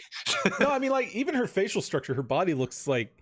And her boobs are actually smaller, just so you know. Even from when she was a little girl, that's how much... What the fuck? How did that happen? I don't know, but I've seen pictures. But then you look at this one. It is ma'am to the right here. Like, look. This girl is like... I feel like she's fairly close to me, like a skinnier version. And I'm like, this is not a female's body. Like, she looks like fucking I forget his name, but the guy in Death Stranding. She just looks like an image of him. She looks like a moderately muscular man. Like, legit. She's Rambo's sister. She does not, like, this is not a body that I feel like a female without taking steroids is capable of achieving. Like, she's got some broad shoulders there. Like, females can get muscular, but I don't know if they can get this muscular. I'm not buying it.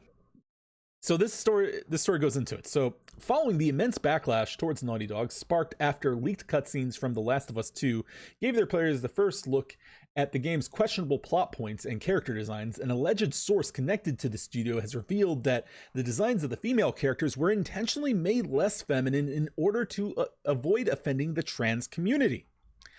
The alleged... Yeah. This is some next level snowflake level shit. Okay. What's Glitch got to say here? Yen told me there was a woman. I have thought, yeah, that's what I Norman Reedus, that's the name I was thinking of. Oh, the Stranding guy. Okay. Yeah. So the alleged source spoke okay, here we are. The alleged source who spoke with Australian pop culture news site Sausage Roll under the condition of anonymity claimed that environment surrounding the game's development was very divisive, and how even voicing your concerns on its story will upset certain individuals. It usually results in said person being called closed-minded or even phobic or some such nonsense. What? So I feel like they've gone full Omega SJW at Naughty Dog. And you know what? This would be less believable if it's not for the video that I'm going to be playing after this. And I'm going to stream it through our Discord call so you guys can see it too. Can we just go back to when they were making Crash Bandicoot? You know, that would be nice, but, well... Speaking of Crash Bandicoot, since we're talking about Neil Druckmann, did you guys know that back when they were developing Uncharted 4, obviously for people who didn't play Uncharted 4, there's a character called Nadine, who's this like black, very strong... Oh, isn't she in like the standalone expansion or whatever the fuck it's called? Lost Legacy or something. Yeah. So that's her. She's like she's a strong, independent woman, black character. For the most part, she's fine. I do not have any problem with Nadine, but in the game, you do get to fight Nadine as Nathan Drake, but it's not really a fight. You sort of get your ass whooped every time you fight her, and it's scripted, right? You cannot land punches on her. Oh my god, that's hilarious. That you see, like, if it wasn't for the trail of things leading us to that, we would be able to forgive that. But like, just the way they've become, it's like so telling for them to do something like that. Yeah, it gets even more juicier because apparently, according to some sources, some people talking about it, Neil Druckmann had some sort of drama with like a worker at Naughty Dog was complaining because he was complaining pretty much because it was like, Nadine, no, that fight is not very fun, is not very fair, it's one-sided. He was like, how dare you, blah blah blah, and he got fired because of his talk about Nadine, like, how dare you talk about Nadine like that? Nadine can whoop ass, right? You fucking bigot. Right. Let's So see. there's something going on with Neil Druckmann. People are calling him Neil Cuckman. I'm not against that. I mean, it seems pretty likely. And Glitch says, you know who does representation best? The Japanese do representation best. It's like they do. Just look at Resident Evil. There's so many like gay characters, there's women characters that are strong and cool, and it's like you never think about them being gay or women. It's not like they don't. Okay, so there's this movement in the social justice sphere where it's like, we want to reduce you to your group, whether it be minority, woman, gay, trans, whatever. They want to take that because they're so obsessed with like putting themselves on a pedestal, be like, we fight for this disprivileged group. Look how brave we are. So they make it to the point where that's all they really make it about. That's all that character defines it. Japanese stuff, they like have is like some inconsequential characteristics, like, oh, that person's gay, whatever. And that's great because it's like they make these characters as more than just billboards with gay or trans or woman written on it, which is like the level of depth that we get out of a lot of these social justice stuff. It's just part of their character. It's not their whole character. Although, what's kind of sad and more endemic to this is the other trend we see in social justice. They can't write good characters. People don't like their stuff. When they make original stuff, no one gives a shit about it. So what they lately have begun doing is infecting already established series and then fisting the social justice into it. And pretty much. It's like, look, if you want to force this ideology on everyone, go ahead, but do it in your own series. Don't take something people love and shit on it just because you want people to respect your garbage ideology. Sorry, I might have got a little riled up there. Let's see. Have you seen the Netflix special, Hey Big Boy, for Bert Kreischer? I have not. This is stand-up comedy. I do enjoy some stand-up comedy, so if it's a good one, I'll be certain to give it a look. But anyways, let's continue on in the article, because we strayed a little ways. We've ranted a little bit. I may have ranted a little bit. That's my fault. It is your fault. Does the article cover the... I did not have a look. Does it cover the 70% thing? 70%. No, I'm not sure I'm familiar with what you mean. The part of the team that that The Last of Us 2 were, there was a team for The Last of Us 2, like any other game. They're just working on it, developing it. Mm-hmm. Because of this whole drama and like being, the fear of being called phobic and Neil Druckmann not paying his employees and stuff, 70% of that team quit, and Naughty Dog had to resort to Plan B, which is get some of the seniors working that were working on Uncharted 4 and stuff to come and finish the game because they didn't have enough staff and all that kind of drama. I see. Nice. Well, I mean, some of the stuff I'm about to read is going to definitely make that really understandable when you hear about the shit they have going on. Okay. Yeah. So the source explained, I don't doubt even for a moment that this leak came from a studio. The Last of Us Part 2 is very divisive, and as you can imagine, some of the team aren't really thrilled to be working on the game. They added... Oh, geez. Yeah, I know. Macho Man Randy Savage over there. I'm going to be shocked if she's just a biological female and that's all they leave it at. But there's something more here about just that. Okay. The team is very much divided in this game, and even voicing your concerns on a story will upset certain individuals. It usually results in said person being closed with some such okay, I read that. Never mind. Okay. Let's see. Through this focus, just repeating the same thing. Maybe that's what it is. It's their bad writing, not my bad reading. Yeah. Through this focus on sensitivity remains unconfirmed. Those focus on sensitivity remains unconfirmed. The designs of various female characters in The Last of Us 2 provide some support for the theory. You can see what I was talking about with Ellie in the picture below in this article. Yeah, this picture of Ellie looks really weird. Yeah, she looks very, very mannish. And of course, we have the man with a female hairdo over there as well. He does an amazing joke about people getting offended for other people for no reason. I could see that. This is definitely a thing.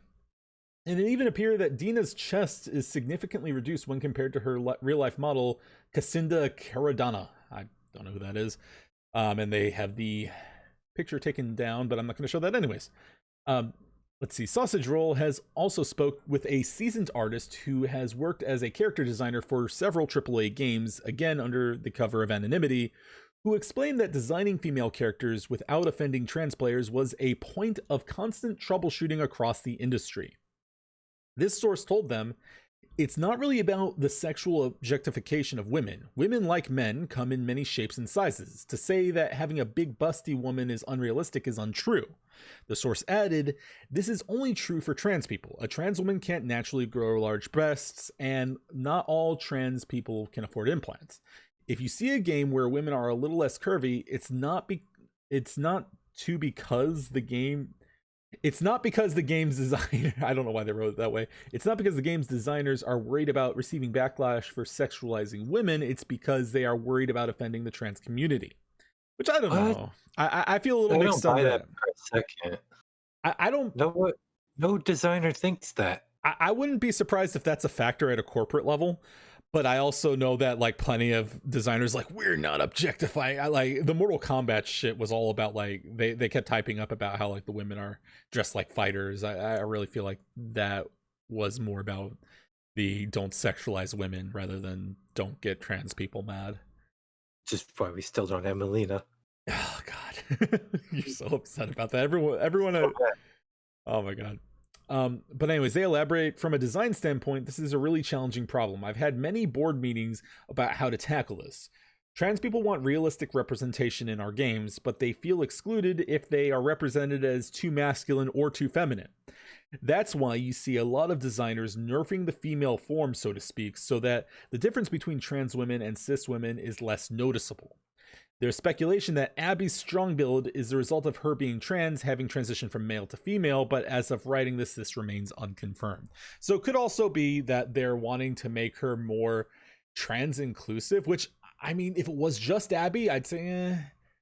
But also you look at, what's her name? Oh, crap. Ellie. And she's also a little bit more masculine looking. Apparently her love interest is a little bit more flattened than the person playing her. So I don't know. It might be a thing. Let's see. Like their tits need to be. I don't buy this because a trans woman would play a video game to play as just a woman. They wouldn't want to play as a trans woman. I mean that's what I would think of normally. But then again, I'm like, you also have to like account for like the crazy SJW types. That's true. And they're the ones who are like, why don't I see literally me in this video game? That's where I think they're coming from with that. And it may just be that at a corporate level they're so out of touch with what trans people would actually want that they're just like, look, we know what they need.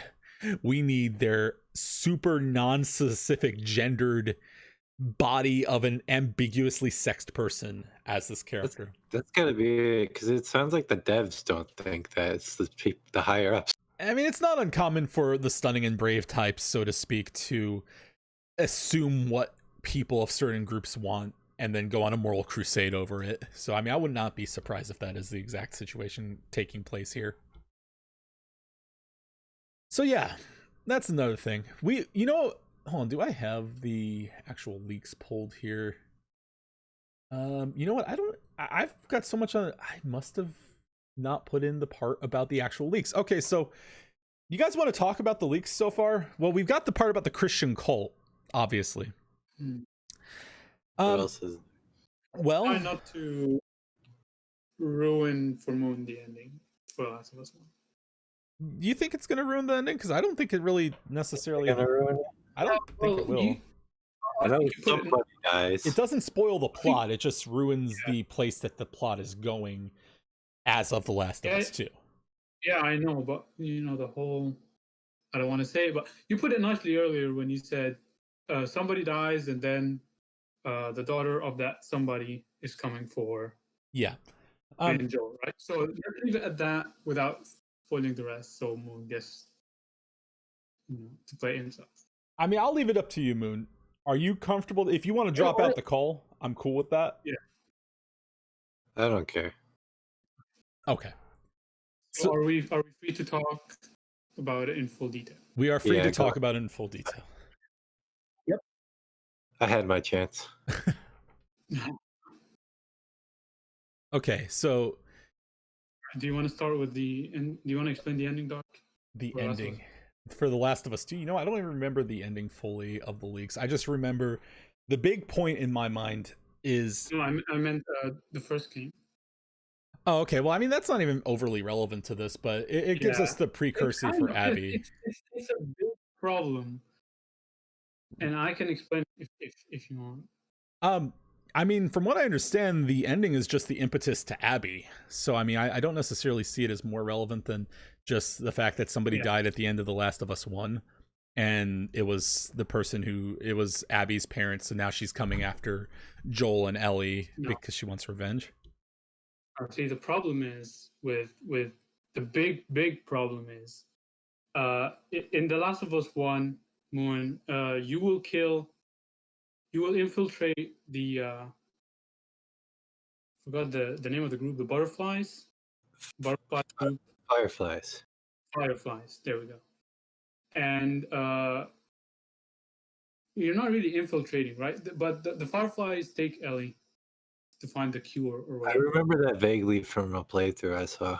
Yeah, and as a part of it, you sort of barge in to save Ellie because you don't want her to go through that surgery. I'm gonna leave that part out because it's not relevant, so I don't need to spoil it. Okay. Pretty much when you come in to save Ellie, you kill a bunch of like guards and like surgeons, so you can get her off the surgery table, right? Mm-hmm. And one of those surgeons apparently a total NPC who doesn't even have lines. Wait, he doesn't have a name or lines or anything? No, we don't even know his name. That's so bad. But apparently he has a daughter and she's coming for you. I thought it was going to be some dude that actually mattered. Oh yeah, I didn't really consider that angle. Nobody. I mean, I don't necessarily have a problem with that in the sense that in the context to Joel, they are a nobody. I think it's lazy. I mean maybe. It shows maybe it wasn't planned. Yeah, exactly. So it wasn't like hinted at.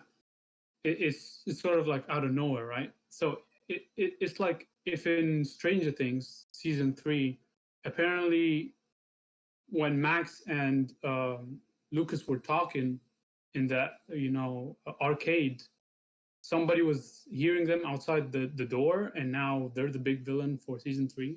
Kind of, yeah.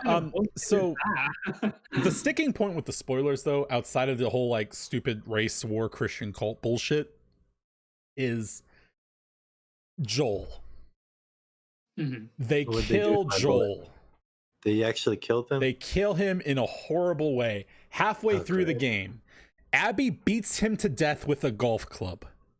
What? She caves his skull in with a golf club. Well, I think, is Ellie supposed to be begging for her not to do it? I think that was a thing, but I can't remember. Yeah, she's begging. And then you play the second half of the game as Abby. Why? So wait. she kills the fucking guy that you've been with the whole fucking series, and then you're supposed to sympathize with her and play as her? Yeah. And that's the thing Why? is, it's I would like just stop playing at that point and be like, well, I'm fucking done. this shows such a typical thing for these social justice warriors. They don't put any value in the male role. They erase him, not realizing he's the best character in that. He's the guy who's you've been with from the beginning. He's been through so many struggles, and you sort of you feel his side of the story most because you empathize with his desire to protect Ellie and the way that you feel like he probably places his daughter in place of Ellie a lot in the first game. She's very much his Alita, and she eats the shit out of the urges. He's the that's the big connection. Yeah. Glitch says fuck this, and I agree. The daughter of an NPC comes for you and kills the main character that they've been building for the entire first game. And then you get to play as her. And then you get to play as her, and you get to hunt Ellie and try to kill her. What? Great, I want to kill both. And it's supposed to be about the cycle of hatred. No, it's shitting on fans is what it is. They like, oh, you liked Ellie and Joel? Well, Joel's fucking dead. You get to play the person who killed Joel and try and kill the other person that you like. It just shows like their constant need to erase any kind of strong male character. It's like the only kind of men that will be allowed to live in these types of games are like the fucking soy boys who are like, yes, ma'am, right away, ma'am. I'll tell you what, if Joel was like a twink, he wouldn't have died. No, he wouldn't have. He'd be like, you go, girl, whenever Ellie's doing some generic, like, degenerate, stupid thing. Like, Joel was great because he gave her pushback. He was very much the Ito to her Alita, like, in so many ways. So, yeah, that... To me, that's like, not only do they kill him off, I could have tolerated them killing him off if it was in a less obnoxious, stupid way. So I do find that relatively intolerable, especially because, like I said, he's the primary character. I wouldn't want to play it after that point, much less as the person who stupidly murders him. You know what would be good? She kills Joel, and you play as Ellie, and the whole rest of the game you try and kill her. Yeah, and then you get revenge. You know what? They could have. That would have been great because then they could have focused on like all the things that Joel taught Ellie with their time together to make her more effective. It'd be like some fucking Walking Dead Telltale shit. For the most part, I don't mind Joel's death. Just do him justice, right? Get him killed by a golf club, and then you have to play as the killer? What? It does feel really insulting to him. Like, yeah, he deserves better than that. Yeah. That I can't get behind that. That's like they have him die basically they have him die like a bitch. So I'm not that just felt like their need to just like degrade any kind of man that they see. It was disgusting. Besides that, do we have any other spoilers that we should talk about? I don't really think there's any others that were particularly horrid. There was like unless we are going to talk about that last link that I. Oh no, that we're working up there. Don't worry, we're getting there. Okay. Right now, we need to talk about the mentality of our cuck lord Neil Druckmann. This is a 2013 Toronto keynote. Let me go ahead and start streaming this via Discord so you guys can see it as well. Just 1 second, guys. Got to hop over here and get this live. It took 7 years to make this game, by the way. Right. Exactly. Okay, so once you guys hop in, let me know and I'll get this going. I timestamped this to the moment where Neil Druckmann just shows us how stunning and brave he is. Still loading. Loading for me as well. I can see fine. I got like the little blocks. Okay. Spinning around. Hey, it's in. Okay, so Moon, you're the last one we're waiting for. Why it takes so long, Discord? Come on. Well, don't do me like that. While it's loading, I want to discuss one last thing. Okay. The cycle of revenge as a plot, and you guys know I really enjoy like writing and stuff. I used to write, and as a writer, I know how bad this whole cycle of revenge plots really are. Like, if I asked you guys, give me one movie or TV series with a cycle of revenge plot that's actually decent. I sat down and I tried to think of one, and I could not find any. So if you guys want to like try to remind me of one that maybe I forgot, because I that's don't. not a good Star Wars. because it's eventually it's so lazy. Like, I can write it too. Okay, so my brother stole a cookie of mine, and then I stole his Xbox controller, and then he went to Dead by Daylight and made me buy that new Meg top, which I really don't like, and so on and so forth. And I could just go on forever till one of us gives up or whatever. It's just so lazy. It doesn't work. I hate it. I think that it's not necessarily bad in and of itself. I think in this case it's exceptionally bad because they're sort of taking an established plot line, bastardizing everything in it, and fisting that theme in there. So it's really hated in this sense. As far as a good one, I mean, I haven't spent any time considering it, but let's see. I want to say one of the Gundams had a cycle of revenge style plot, and it was pretty good. I want to say it was Gundam Seed, I think. Did Rurouni Kenshin have a theme of that? Rurouni Kenshin was a fun anime back in the day. I enjoyed that a lot. It sort of had like a guy who was trying to end that cycle sort of theme. There are good things. I think that you need more than just that to make a good show. Like you would need anything other than just an archetypal plot to make a good show. In any type of archetype you take. But yeah, I mean, in this case, I think it's just an exceptionally misused plot. Like they just wanted to get rid of The Last of Us and put in this instead. Moon, did you ever get in? That's still loading. Okay. I would say Star Wars, the original Star Wars, was pretty good on that. Here, Moon, But I'm gonna Luke link you real quick to it, and then you can just start at the same time as us. work because Luke wanted to kill Darth Vader because he thought he killed his dad. Here, Moon, I'm linking you in our co-op thingy.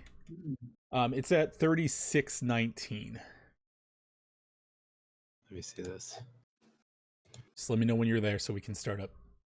3619. Come on.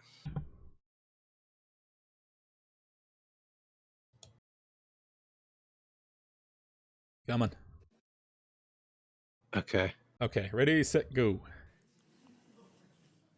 More specifically, I'm talking about our female characters. And whether we want to admit it or not, these are role Yo, models. he's hating on Cortana. And yet we sexualize, we objectify, we marginalize, and we reduce these female characters to a lot less than they can be. And this is coming from a guy that almost made a really misogynistic game. So I kind of know what I'm talking about. So once this thing failed and I had this awakening, almost exactly at the same time, this Kickstarter happened about the tropes versus women in video games. Well, you might argue with the way it delivers its message or whether every point is exact. You can't argue with just the pattern that you see in the industry. So I was really intrigued by this. The videos for the video games hadn't come out yet, but I watched the rest of Anita's videos, and I realized it's not just a problem in games, it's actually throughout entertainment. So I wanted to learn more about it on my own, so I started reading some of these books. Oh, God. And you see that popular culture has quite a significant effect. And as human beings, we mimic the things that we really like and love. And it affects how we feel about ourselves, our self-esteem, how girls feel about themselves, and how us as guys kind of view girls. These things teach us these elements. So while working on The Last of Us, I had this secret agenda that's becoming less and less secret the more I talk Secret about it. agenda. You better believe less and less secret. I wanted to create one of the coolest non-sexualized female video game protagonists. And I felt like with The Last of Us, if we did that, there's an opportunity here to she was a change kid. the industry. And I know that sounds pretentious, but that was my goal. So Ellie's arc. So Ellie starts out clinging to these parental figures, thinking she needs someone much stronger than her in order to survive in this world. It starts out with Marlene, and pretty quickly it shifts to Joel as they go off on this journey. And she looks up to Joel. I believe from here he just gets into stuff with Ellie, but the main takeaway from this is that Anita Sarkeesian is his inspiration. What the Twist. Yeah. So what was that misogynist game he was talking about? I don't know. I don't know if he was saying that Last of Us was misogynistic. Infected potentially. Woman 1? What the fuck is that? And that could have been one of the zombies. I have no idea. But just the idea that this is where this man is coming from. It's like, you know what this is? This is like a Scooby-Doo episode where they take off the mask and you got Anita. Take off Neil's face and it's Anita, and you're like, "What? Wait a minute! It was Anita the whole time." So now let's look at how people are reacting on the Twitter, because that's always fun. All right, let's see. This is just Last of Us 2 and buying. You have two camps right now. You have people who are saying, I'm not buying Last of Us 2, and people are like, I'm still buying it because it's stunning and brave. And that, like, you have two of these camps. Okay, I'm buying this instead of Last of Us 2. Don't know what this is, but okay. Thanks for the help there. Let's see. Low-key thankful I sold mine, otherwise I'd be buying Last of Us 2 come June. I presume they're talking about a PS4. Dear PlayStation, because of your highlighting the need to kill dogs in the game The Last of Us 2, that's another thing. They give you dog names that you kill. It's like, you didn't murder this dog, you murdered Skip. Yeah, and then like the owner comes and he's like, "Oh my god, you killed Skip!" Yes. You're like, really? I didn't need to feel even worse about killing a dog. I mean, this guy's got the wrong reason to not buy it, but whatever floats your boat. See, Naughty Dog, I'm not buying The Last of Us 2 because it pushes an ideology that I simply am not with. I am fine with female characters. I don't want to deal with the propaganda. You, like the rest of the far left, use women to push your beliefs. You are the bigots. Right on the nail there, if you ask me. Let's see. Yep. It says he doesn't want sexist, racist bigots buying Last of Us Part 2. Well, that's too bad. Maybe he should have tried appealing to the SJWs only. I'm not sure what they're going with that. Let's see. No one is buying Last of Us 2, so he got his wish. And this is the thing where Neil Druckmann says he doesn't want sexist, racist bigots buying The Last of Us Part 2. Because that's nobody is. So I guess he got his wish. Yeah, you win, Neil. You win. No, nobody will buy your game. It's okay. Okay. And yeah, just a whole litany of people going, we ain't buying this shit. So yeah, that he's not doing so hot. Not a lot of people like it.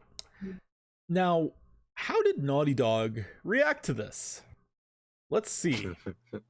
Naughty Dog and Sony Interactive Entertainment are attempting to quash the recent release of The Last of Us Part 2 leaks. Not only are they trying to quash the leaks, but they are attempting to silence anyone who even discusses them. Oh boy. Hopefully we don't get it. Yeah, I might, but I'm like, whatever. If it happens, it happens. Apparently they're getting BTFO'd on their copyright claims now, so hopefully that doesn't become an issue. And then it just goes through a bunch of YouTubers who have been struck.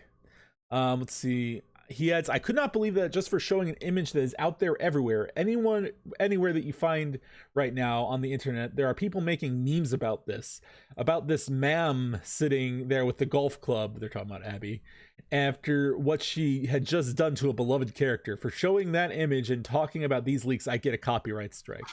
So yeah, they're abusing the copyright system, and since then there's been people who are just talking about it that have also gotten in a lot of trouble. Let's see, article goes on. Signal's not alone. It doesn't help that YouTube's not monitoring copyright strikes right now because of the quarantine. Yeah, I mean, YouTube does a shit job moderating their site in the first place. Like, but they actually sent out a thing that no humans are actually monitoring them right now. Yeah, it is pretty bad right now, especially. But they write it when you get a copyright strike. I know because I've gotten them. They write it in a way that's designed to scare you. They're like, if you dispute this any further, you could be sued. Is pretty much where they go with it. Oh, yeah. Pretty much, yeah. So yeah, it's a clusterfuck. And this Muso, I think it's called, group, they're the ones who are handling the copyright striking, and YouTube's just allowed them to go run rampant. From what I understand, some people weren't even getting the option to dispute the copyright claim. Jesus. Yeah.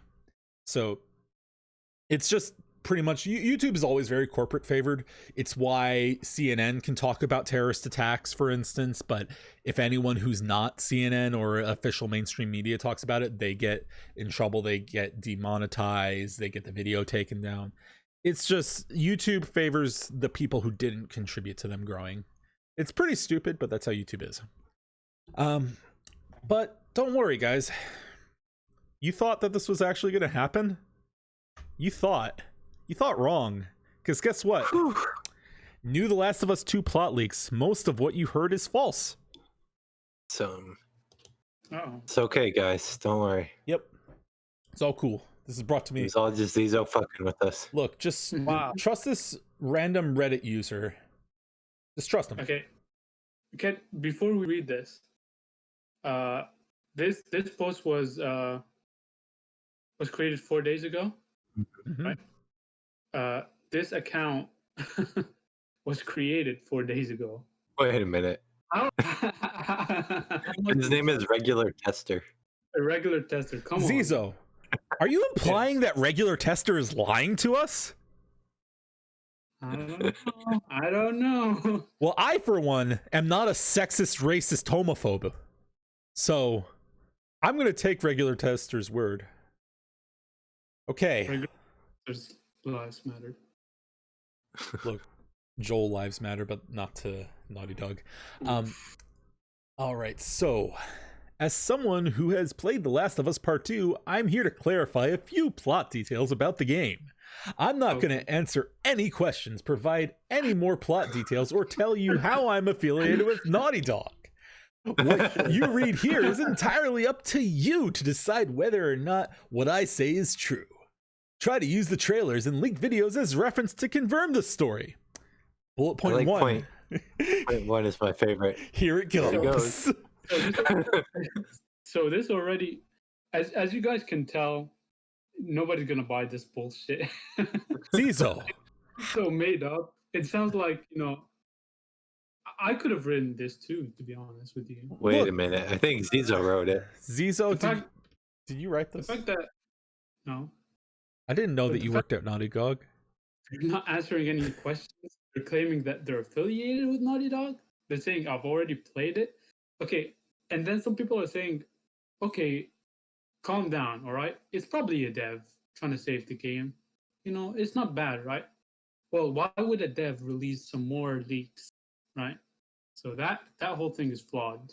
I feel like if we look at the email registered to this account, it's going to be like not Neil Druckmann at gmail.com. Oh, what did you say in the morning? Deal Druckmann. at gmail.com. Yes. They'll never know. Never. Sick mind games. Yeah. Okay. So for you guys who don't know, only I read this. Dark, Moon, and Paul haven't. So I'm gonna let you guys read this and You gonna let us dig into the truth about The Last of Us 2? Oh boy. go ahead. Make some Okay. talk. Okay. The game begins with you playing as Joel, which didn't they say you start as Ellie? Okay, whatever. Anyways, Not anymore. That was a fake. you bought that, fool. During the patrol mission, Tommy and Joel kill a group of fireflies, and Tommy begins to wonder why they're after him. Joel reveals to Tommy what happened the day he saved Ellie, and this new revelation is what put Joel and his brother at odds once again. Why? Okay. Tommy's like, what the fuck? Why are you Joel?" saving her? Tommy leaves the room, and a flashback sequence begins with Joel teaching Ellie how to play the guitar. If you look closely at the guitar, you can see a small butterfly that resembles the butterfly tattoo on Ellie's arm. Okay. That bullet point is like a meme. You know that meme, like if you look closely, blah blah blah. You know that. Yes. This feels like he's just like, I need an ancillary detail so that people will believe this is real, is what that bullet point is. Pretty Okay. much. Everyone at Jackson doesn't know Ellie's immune. Her bite marks were removed by an acid treatment and covered with a butterfly tattoo. Years have passed, and there is still no sign of a cure. This puts a strain on Ellie and Joel's relationship. God damn it, Ellie, why aren't you giving us a cure? What the fuck, Ellie? You'll spend the next 3 hours building your relationship with Dina. You will go on patrol missions clearing out clickers until Jesse tells Ellie that Tommy has been kidnapped. You start off the mission alone, but you're joined by Joel an hour later. Do you remember in the 2019 reveal trailer where Joel says, do you think you were going to do this on your own? That's it. We got a fucking detective over. He's like, oh man, this is gonna blow their minds. Also, wait, I'd just like to. So, Jesse, Tommy's wife, goes to Ellie before she goes to Joel, Tommy's brother. Yes. Are you doubting regular Are tester you right now, doubting this Parlanders? guy? Wow. Wow. I'm Great so singing offended. testers. Regular testers. Yes. Just because he's a regular tester doesn't make him a liar. I don't know. Something's a little irregular, if you know what I'm talking. Naughty Dogs are trolls because there was a theory when the first like teasers came out and all that stuff that Abby in the trailer, which is the woman with the big muscles, was actually Ellie's mom because oh they wow. thought mom in the first movie, in the first game, and people were like, oh, they're probably gonna mention her mom again because such a big part, and her mom died while giving birth to Ellie. What a troll that is! Ellie's mom is not in the game at all. People disappointed. Okay, let's see here. Joel and Ellie are separated until she finds Joel being beaten by Abby and her men. Okay. Tommy and Ellie go back to Jordan with Joel's body and bury him in the Jackson cemetery. Ellie wants revenge, and this is where the cycle of violence begins. Ellie will go to Seattle alone to find Abby with Jesse and Ellie joining her along the way. He's one of the men who grabs Ellie in the 2019 trailer. The other one is WLF member during a fight. Okay, this is where I give the real plot leak. Oh boy. Oh boy. Oh shit. What the other leakers do not disclose are the importance of the Seraphites because they did not play the game.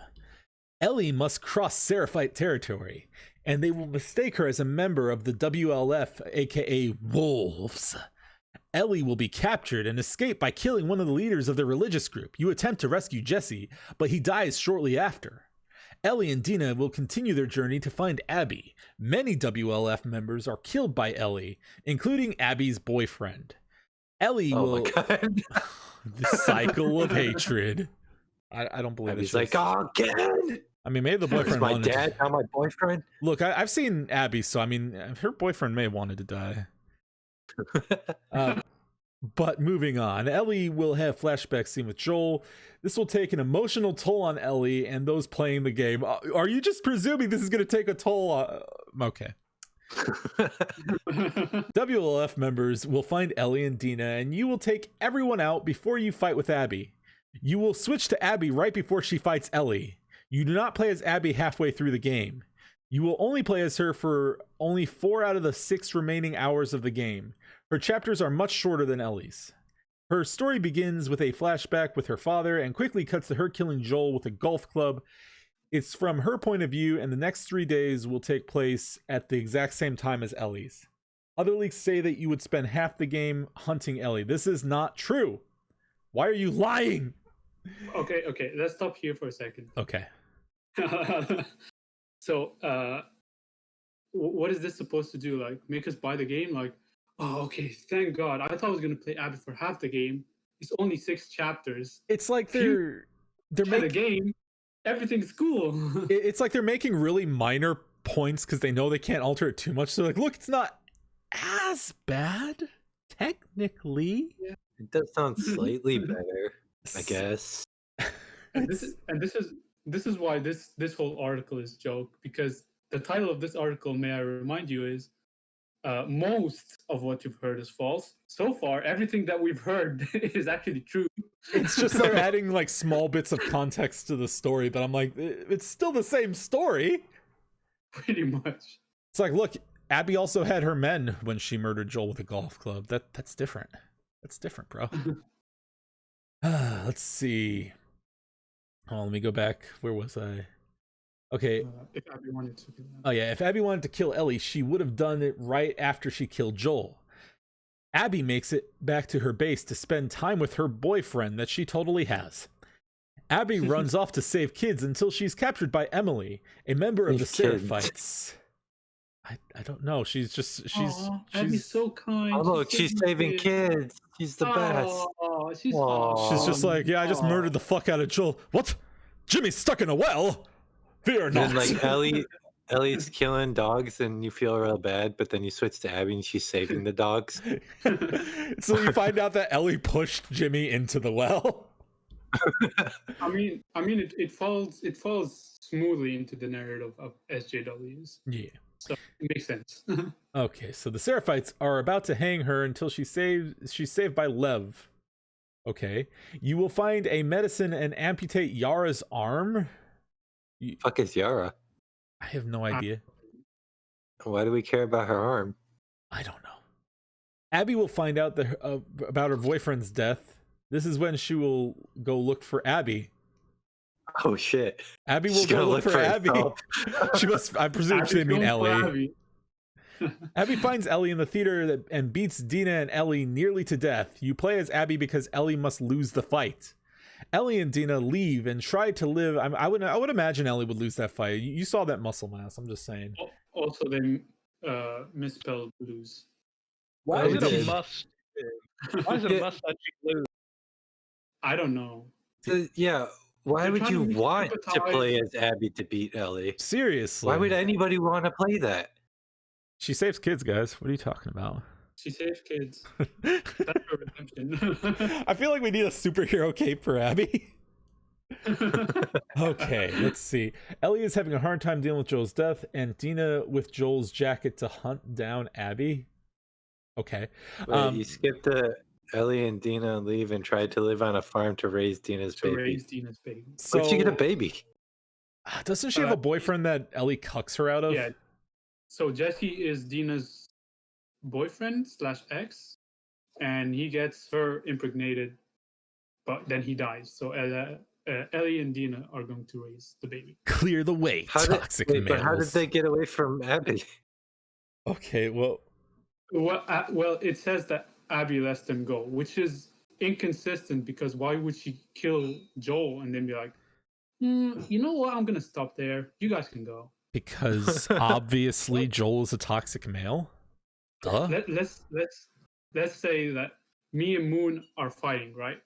I smash his PlayStation 4, and then what am I expecting Moon to do? Like send me like cookies or something? Obviously, he's going to come for me. Making it out of my apartment. Bold of you to assume you'll touch the doorknob. Okay, so let's see. Where were we? It's okay because Zizo gives me a PS5 at the same time. There you go. Abby and Liv are in Santa Barbara looking for the remaining Fireflies, but Ellie hunts her down and kills her unexpectedly. Sick outplays. Get fucked. You control Ellie mostly through the final part of the game. Lev's life is spared after making a promise to Yara. The epilogue ends with Ellie finding the remaining members of the Fireflies. A familiar face from the Fireflies return. This will make you question everything. Oh shit! The It's game- Joel. Tell us. Go for it. He's like, "Why did you leave? I didn't die. It was just a fucking golf club." All these corrections to these leaks, and it's like, oh wait, but I will tell you this one thing. Just tell us if you're gonna fucking tell us. That's the whole what I was story. thinking. They're like, look, even I can't leak this. It's too moving. The game ends Okay, with I'm a... gonna- Sorry, you go? No, go ahead. Go.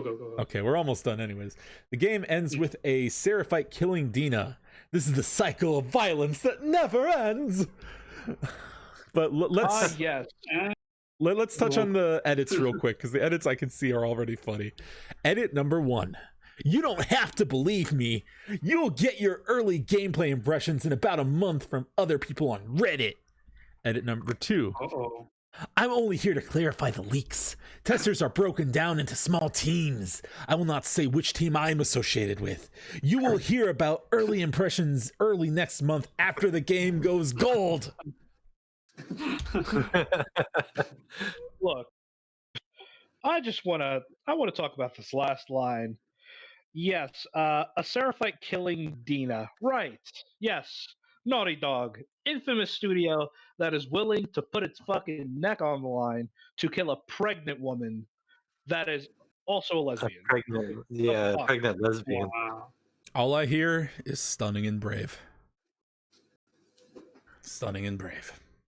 They totally threw the whole story arc of The Last of Us just so they can try to give you that shock factor. You know what I'm talking about. It's like, we're not Yeah. talented writers, so we want to jar you by just destroying something we worked on. And you'll be like, that's like me like saying like, hey guys, come over to my house. You see this nice TV, this nice computer setup? Well, guess what? Just slam a fucking bat through all of it. Be like, Set the house on fire. You're like, was that a crazy exciting visitor? What? That's basically what they're doing. hey guys, I got Alita. Let's watch it. You put it in, and then you just smash your TV. That movie was a blast. Okay, now do we? You can read a little bit of the comments too. 'cause Oh, they're okay. fun. Let me reopen it. I didn't. Source, dude, trust me. Dude, trust me. Hold on. Let me hop back. I gotta pull it back up. Okay. Source, dude, trust me. Yes, that's totally true. This is bullshit shit posting without further details. Spoilers don't keep secrets. A familiar face will make you question everything, my ass. And you have to clarify who this familiar face is. Everything else in this post is already known. And it too. I would like to point out the title of this topic should be "All of What You Have Heard Is True." This guy's great. This basically repeats what everyone already knew exactly, the exception being Dina dead and some bullshit about the mysterious face and the difference in the exact quantity of time. It's like, it's Pretty much. 4 hours playing as Abby is still too much. The only familiar face I could think of would be Bill. Riley is dead, Marlene is dead, Tommy is already in the game. Who else could it be? Maybe it could be remnants of the cannibals in the first game. Honestly, this leak is very vague. I'm telling you, man, it's Joel. He's not dead. One of the He's like, comments he joined up with the Fireflies because he couldn't find Ellie. Imagine, Phil. Come on. I liked him in the first game, but just imagine that's the big twist. It's Bill? fucking Bill. He's back. It's Bill. To be honest, with how the story was handled, this could go anywhere. Wait, guys. What This if could be- it's this Joel's could be- daughter? Oh my god! Oh shit! She's the leader of the Fireflies. Yes. With the way the story is right now, this could go anywhere. Like this could be fucking Nancy from Stranger Things. She just shows up. Oh god. She's like, hey guys, this is the crossover you always wanted. I got done with Dead by Daylight, so I'm here now. I escaped the entity because that's how cool I am. It should just be Ash from The Evil Dead. He just He's time like, hey, traveled what there. the fuck am I doing here? Or no, it's fucking Geralt. Yes. He Geralt is pops like, out of a portal and he's like, fucking hell again. that's like how they do his cameos. It's just like, I was doing some crazy witchcraft bullshit and I ended up in your video game. The funny part is that just makes them all canon. It's great. All right, so I think we've thoroughly covered The Last of Us 2 leaks. Do any of you have anything that you would like to add? No. Yeah, Oh, yeah. Go ahead. here's what I want to add. I'm calling it now. This could age badly. I don't care. The Last of Us 3 ain't going to happen. Doesn't deserve a sequel. Will not get a sequel. There will probably be DLC for this game. But I'm saying if it's going to take another 7 years for another sequel, there's no way a third game comes out in this series. Calling it. I could be right. I could be wrong. We'll find out. See, the third game's all about time travel. Oh, My Ellie goes back in time and saves they Dina fucking and Infinity Joel. Wars us. I have a similar supposition. I agree with most of what Par said. If there is a sequel, it will be a spin-off where they can ignore everything that happened in this game. That actually makes sense, yeah. Yeah. It'll just be a completely unrelated game. Like, I mean, Last of Us 2, who could say what happened in that game? Who could say? They could pull a Bioshock Infinite where it's like the story's not connected to the first and second game, and then you'll see they're like, whoops, here you go. I'm almost inclined to but it believe they'll actually try is. that because The Last of Us, they're gonna realize they ruined this game when their sales are shit. So I think that, but they'll remember how good Last of Us 1 sold for them. So I think that they'll Oh, they're- want to catch that magic again any way they can, and that's They'll probably come how they'll back try to it. the series. They'll just do something completely different.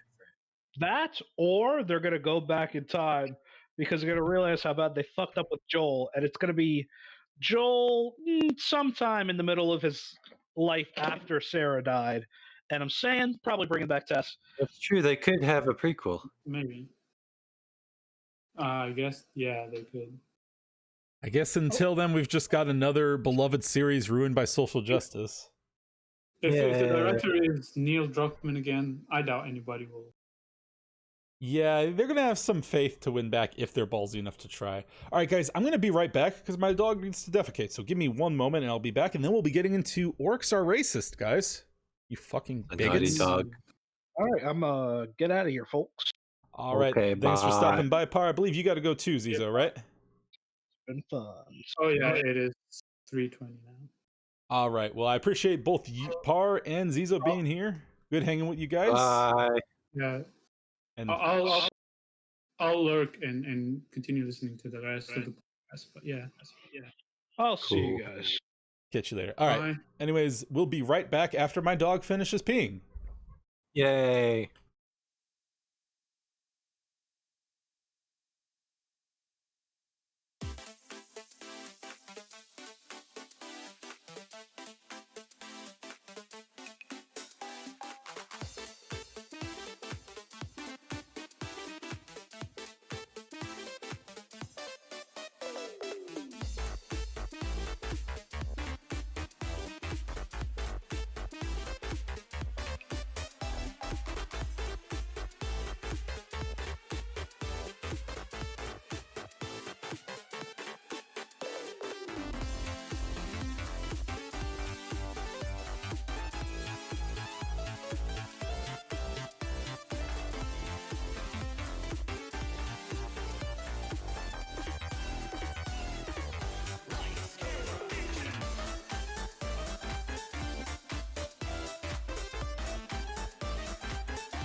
Welcome back, everyone. Sorry about the intermission there. Doggy had to use the bathroom, so we had to put it on break there.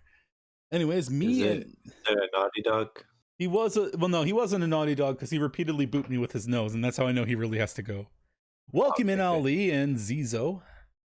Alrighty, so we just finished covering the Last of Us 2 leaks. We also finished covering a quite long review of Alita Battle Angel. We've been quite talkative today. We've got more to talk about, quite a bit more, actually. It looks like me and you are never going to get away from this podcast being like 4 hours long. We got rid of fucking Dead by Daylight and we're still here. Yeah, like we're 2.5 hours in, we're like, we got some of the stuff covered. We're like halfway done. Okay. Well, we got the big stuff covered, so. Yeah, now we've got so much fucking ridiculous shit here. Guys, it's time for something serious. Why orcs are problematic in Dungeons and Dragons. My dudes. You thought you thought orcs were fantasy characters? You fucking bigot? You're wrong. You're about to learn. A 2016 passage from Dungeons & Dragons rulebook has fans once again talking about a long-standing problem with how orcs are depicted in the tabletop game and other pieces of fantasy lore. Earlier today, the term orc started trending on Twitter in the United States as D&D and fantasy fans debated the issues surrounding the classic fantasy creature. The conversation started when Quinn Welsh Wilson criticized a passage found in Volo's Guide to Monsters that noted orcs could only develop a limited capacity for empathy and love and compassion. Welsh Wilson prefaced their post with a casual racism trigger warning, after which set off a heated debate over how orcs and other fantasy races are depicted in modern fantasy tales. This weekend's discourse surrounding orcs isn't exactly a new conversation, but it's one that's always worth discussing. There are two distinctive problematic elements to orcs, one that dates back to their origins in J.R.R. Tolkien's work, and one that reflects the wider issues surrounding race and ancestral origins in Dungeons & Dragons and similar fantasy games. While orcs have their roots in goblins and other fairy tale creatures, the modern concept of orcs in tabletop games largely originates from Tolkien's Lord of the Rings. As depicted in Lord of the Rings, orcs are inherently evil humanoid creatures, and Tolkien described them as, in a letter, as degraded and repulsive versions of the Europeans' least lovely Mongol types. So they're like saying that they're like evil monster versions of Mongolians? Mongolians, yeah. I mean, I can kind of see it, I guess.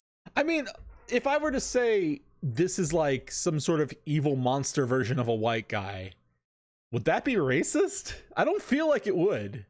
Just be like, oh, that's just like fucking Lucifer.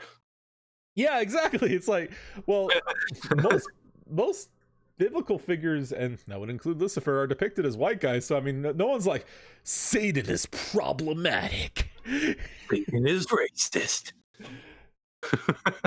Okay, coupled with the fact that Tolkien depicted entire cultures as and beings representative as good and evil, many viewers viewed orcs as reflection of a philosophical concept used to paint entire cultures as being somehow inferior or evil because they were different.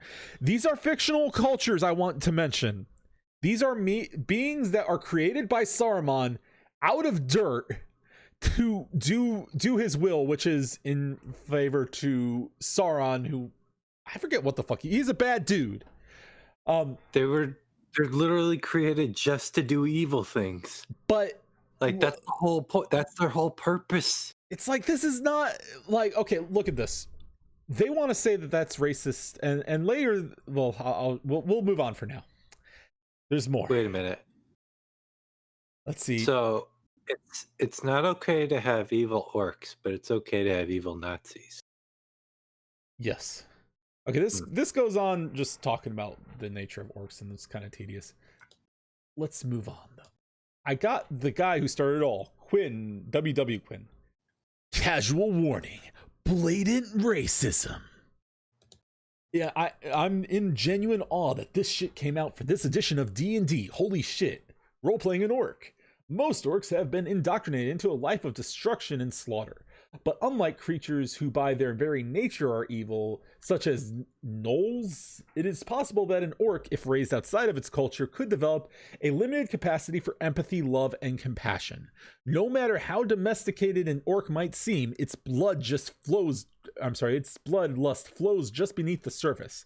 With its instinctive love of battle and its desire to prove its strength, an orc trying to live within the confines of civilization is faced with a difficult task. Again, this is not a race. This is not like a real life race or nationality. This is a fictional creature that's basis is being evil and violent. You know what I think of when I read this? I think of Saiyans. Orcs are Saiyans. Yes. Orcs are just Saiyans. Okay, now here we go. Dante, he sees us fucking disgusting alt-right monsters, as he would no doubt classify us. The problem with D&D orc racial classification is not that orcs were necessarily designed to resemble black or POC cultures, but that their ideology of this group of sentient beings is unable to overcome the inherent animal nature of their bloodline is the same as IRL racism. Anyone who is saying that this discourse is about anything else is being obtuse or smokescreening. They're just actually racist, which, well, to be expected with the TTR, I don't know, some group he doesn't like. Okay. Tabletop RPG. Zizo, Dante, Dwayne, Dwight, all starting with the letter D. So this makes me think of the Hitler drinks water argument, in the sense that he's saying, well, it's not actually racist that the characters themselves, it's not about them representing any kind of race overtly. It's that, by the way, Lance, stop waggling at me.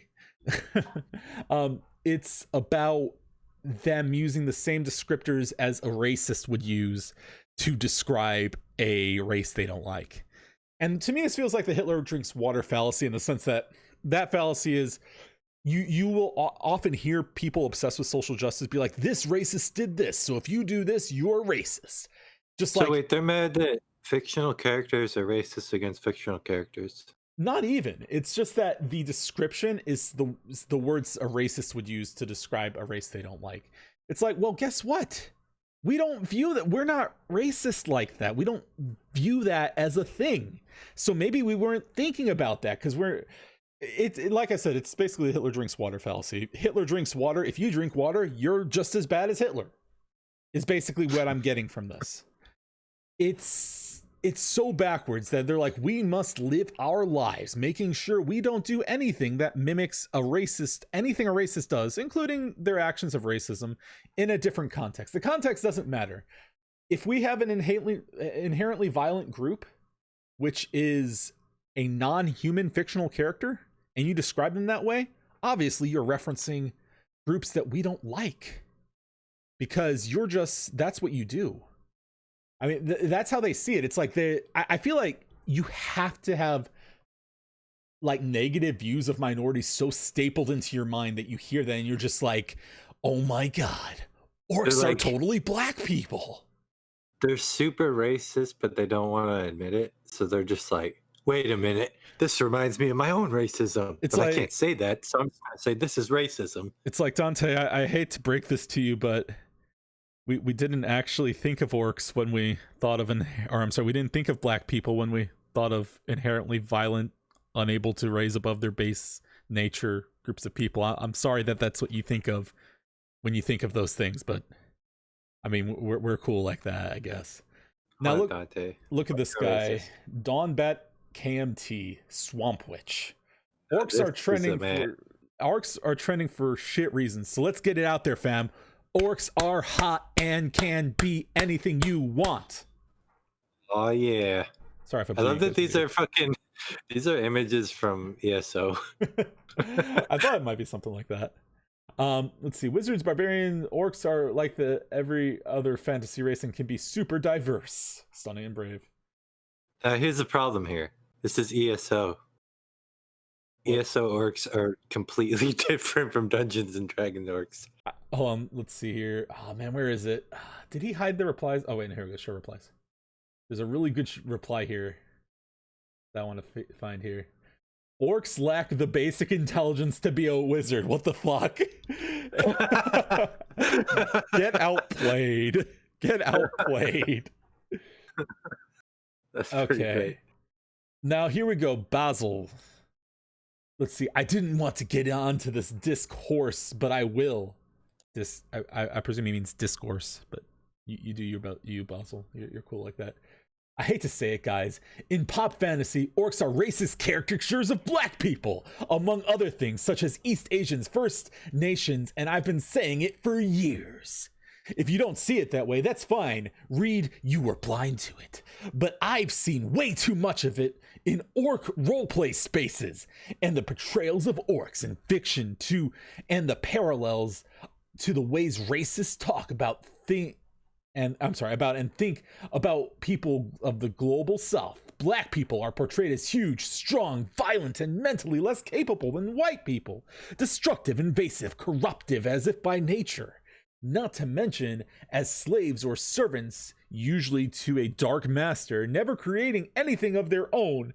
As black man, I see this everywhere. What world does this man live in?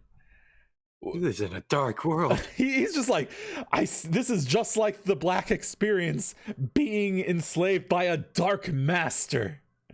Like, look, We need to save this man. This man he must be writing to us from a parallel world. He's talking about how orcs are caricatures of black people. Like, just think about that violent, dirt-covered, murderous monster, and you say this is an obvious caricature of black people. What is wrong with you? Who is the race? I'm sorry that is how you believe black people are. I'm sorry that you cannot see them as just people, and you must see them as these inhuman, irredeemable monsters. It's sad, guys. It's really sad. Let's see, if he's saying for years, is it then he was the discourse already? Oh my god, Ali has a good point. If he was been saying it for years, maybe he's the start of all this. Oh shit. Secret Basel meta. Okay, and then he just goes into D&D shit. I don't care. Basil's a troubled man. Send your best wishes to Basil. He needs love, guys. So, yeah, leave it to Twitter, as Zizo says, to consume some of the most stupidest people on Earth. Yeah, pretty much. This is what happens during quarantine. Yeah, people are just like, we need stuff to grandstand over.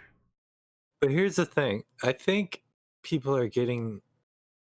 There's different types of orcs. There's the D&D orcs, which are like the Lord of the Rings orcs, where they're just pure evil. And then there's like the ones in like Elder Scrolls and World of Warcraft, where they're actually not just pure evil. Yeah, that's true, because I remember hearing something about how their description even says they can like have a good side, but they have a base nature. But it's like the whole thing, to me, it's like, it just shows me like the very racist nature of the social justice crowd. The social justice crowd is always like, every minority group is instinctively disadvantaged at base. They need help no matter what.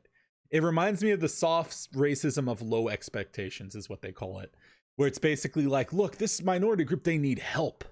They're being mistreated. Except instead of saying that every minority group needs help, instead they're going, oh my god, this irredeemable monster, look at this inhuman, unsavable soul. It must be an allegory for black people. It's like, who thinks this?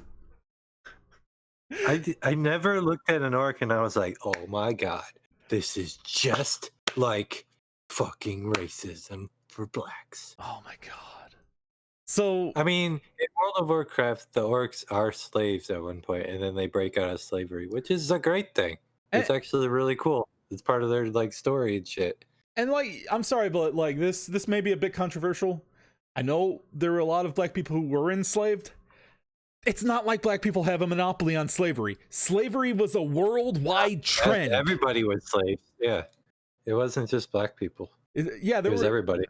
There were white people that were enslaved too. I believe it was the Irish, if I'm not mistaken. So it's like, it's not like it's a universally like just only black people got enslaved. So it's like, even that as a linchpin to say this is why it's racist does not remotely work unless you're just incredibly selective over the groups of people who have been enslaved. It's so... Twitter's a special place, guys. I feel like this has been a very stunning and brave stream so far. And you know what stunning and brave is really a reference for? It's a reference to when somebody wants to grandstand, but they're an asshole, not an asshole, just an idiot. They're trying to look so noble, and they don't realize they're a fool. Because the reason you do that is because like all of their SJW friends will often say, "Oh, this is stunning and brave," and usually stunning and brave is used for somebody who's basically saying something in a room full of people who are agreeing with their stupid social justice mentality. And like sometimes they just say stunning and brave, and it's like, how hard is it to agree with a bunch of people that are all around you supporting you? I don't feel that. But they want to act like the world is so oppressive. But I guess you could say stunning and brave is just another word for clown. And that I'm gonna start making orcs and everything now. you're all about the orc life now. But now that brings us to our next segment, creepy clowns. So, you guys remember this? I don't know if you were under a rock perhaps in 2016, you might not remember the creepy clown sightings. It started in South Carolina, and it sort of just spread into this meme. It was a really weird time back then. Remember we all thought it was like going to be at Halloween time we were going to have like a purge or something? Yeah. It was fucking. Yeah, it's like it just kept showing up throughout the year, closer and closer to Halloween. There's just more and more of them. And you're just like, oh god. Yeah, it was at the time. It was like, man, are we gonna have like? Do I need to get a gun or something? Are these people gonna like try to murder everyone on Halloween time? And Ali might be right. Basil is an orc from a parallel world. Don't worry, I'll save him. Moon, you are an interdimensional hero, also known as the Entity. I'm also an orc. The orc entity. Okay. So, at the edge of the dark woods in South Carolina, children have been telling adults that a group of clowns have been trying to lure them into a cluster of trees. They say the clowns live deep in the woods, near a house by a pond. This tale sounds like a mishmash of newspaper clippings and pages ripped from a Stephen King novel. But these are actually details taken from a report filed by the sheriff's office in Greenville County, South Carolina last week. After several residents at an apartment complex, there said that people in clown makeup had been terrorizing both children and adults. Several children said the clowns were offering them money to follow them into the woods close to the house by the pond. The police say they have found no evidence of clown paraphernalia at the house.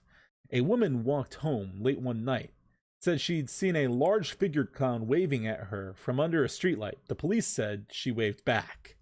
Why are the police the ones making the call on that? They're like, look, he wouldn't be waving at you if you didn't wave back at him, lady. Let's see. And another woman said her son had heard clanging chains and a banging noise at his front door. In these cases, people who reported clown sightings refused to give their names to police. The police don't know whether the stories are coming from imaginations of children or something sinister is afoot. But panicked residents seem to be taking the law into their own hands. The Greenville Sheriff's Office investigated reports that residents of the apartment complex may have fired shots in the directions of the woods. So they're taking these clowns to task. Like, look, you want to? North Carolinas don't fuck around. I guess not. Oh wow. Anyways, let's see. The Master Deputy Sheriff Ryan Flood said Tuesday that the authorities had not confirmed any of these sightings, but said that extra deputies were patrolling the apartment complex. Property managers were also distributing flyers that warn children against walking in the woods alone at night. And the calls to the police continue. And on Monday, a child at a different complex phoned the police to report another clown sighting. How do clowns, supposedly agents of humor and good fun, cause such chaos? Across the United States, clown sightings spring up. Okay.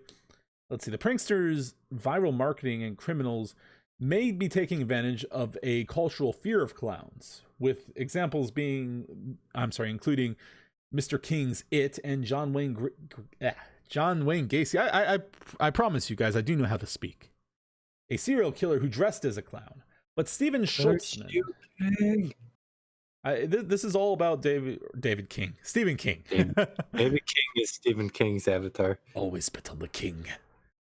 Let's see. But Stephen Schultzman, a child psychiatrist who teaches a course on the psychology of horror films at Harvard University, suggests that something more primal could be at work.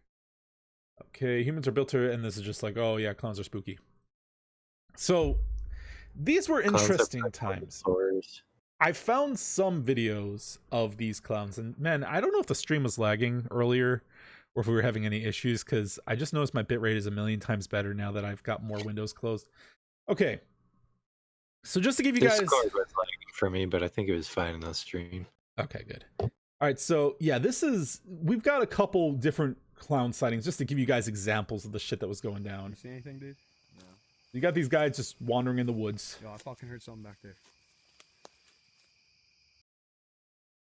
Oh god. Loading. Come on, you can do it. Oh shit. Look at this Ronald McDonald motherfucker. What the shit? What the shit? Nope. And this is the guy I stole his montages Look. It's fair use. Deal with it. I mean, imagine that though. You're just in the middle of these dark ass woods and you see this clown out there. Like, okay. Nope. Let me tell you guys, because I've wandered through some woods in my time.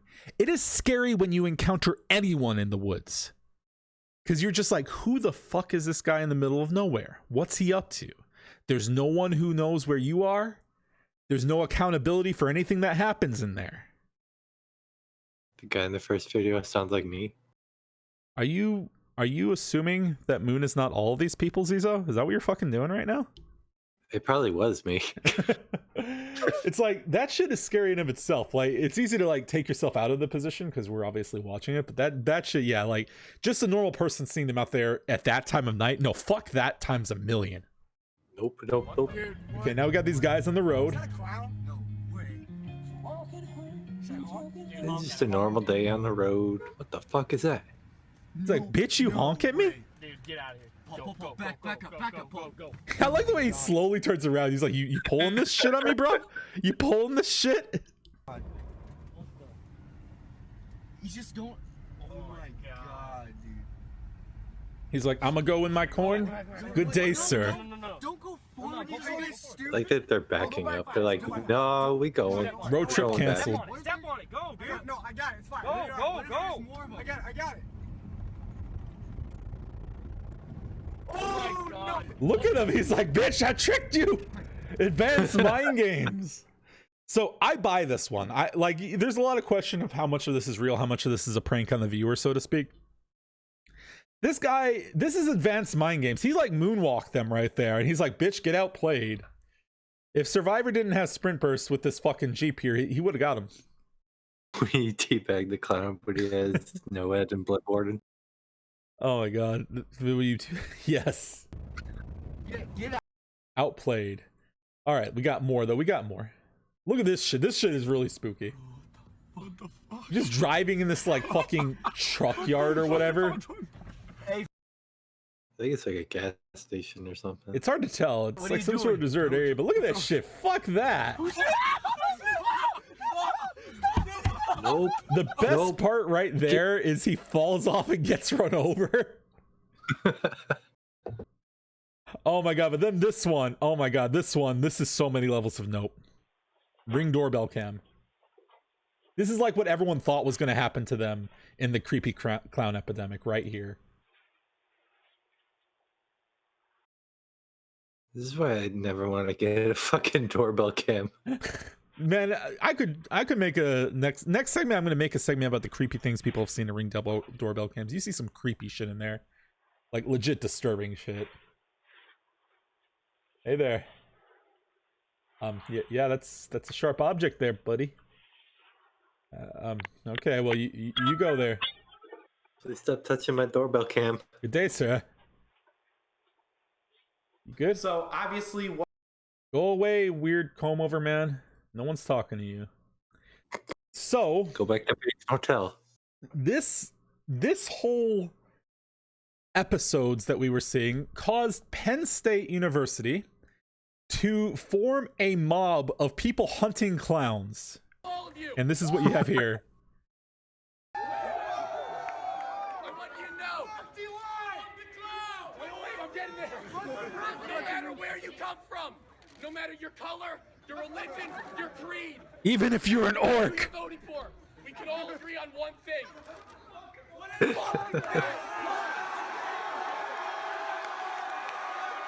So yes, we had gangs of college students that I've seen like videos. It looks like a parade of people just running through the street hunting clowns. Apparently they got one in the tree. You bitch. Apparently, like regular clowns were actually getting harassed because of this. Like they were actually getting. Let's see the way he delivered that line. That man was a man on a mission, Zizo. He was like, we are tired of the clown menace and we will not have it. But if they find one that's an orc, do they gotta back off? I mean, I presume unless they're racists. Sure. Okay, now I've got a ton more of these. I'm going to leave it up to the audience and you as well, Moon. Do you guys want to watch more of these clown videos? In the meantime, though, let's talk about what we think these clowns are. So no one ever really figured out what the hell was really going on, did they? I know some of them were doing it just because there was a bunch of clowns and they're like, haha, I'm gonna do it too. I think that's definitely a part of it. Like, there's a few theories I have, and I think all of them probably have a mild level of believability. First off is what we call the standalone complex. This is a term coined by Ghost in the Shell. Basically, it's somebody's doing some sort of, like, they're taking part in some sort of movement. People completely unrelated to the movement see that, decide to take the same action because they want to be part of the movement. Mm-hmm. So I think part of that's that people wanted that to be part of that, like, creepy moment in history. Plus, we got to remember, this is getting towards Halloween time. This was, I think it was late August when this started happening. So we were getting into the Halloween months. I think that a lot of it was also viral trend exploitation. Like, people were like, hey, but it just dress up in this clown costume and chase me. I'm going to get 1 million views on Twitter. Oh, yeah. I mean, I think a lot of these are like pranks on the viewer. I do think, and you know what, there are actually stories about people committing crimes trying to blend in as the crazy clowns. Like, somebody was robbing like fast food places as a clown.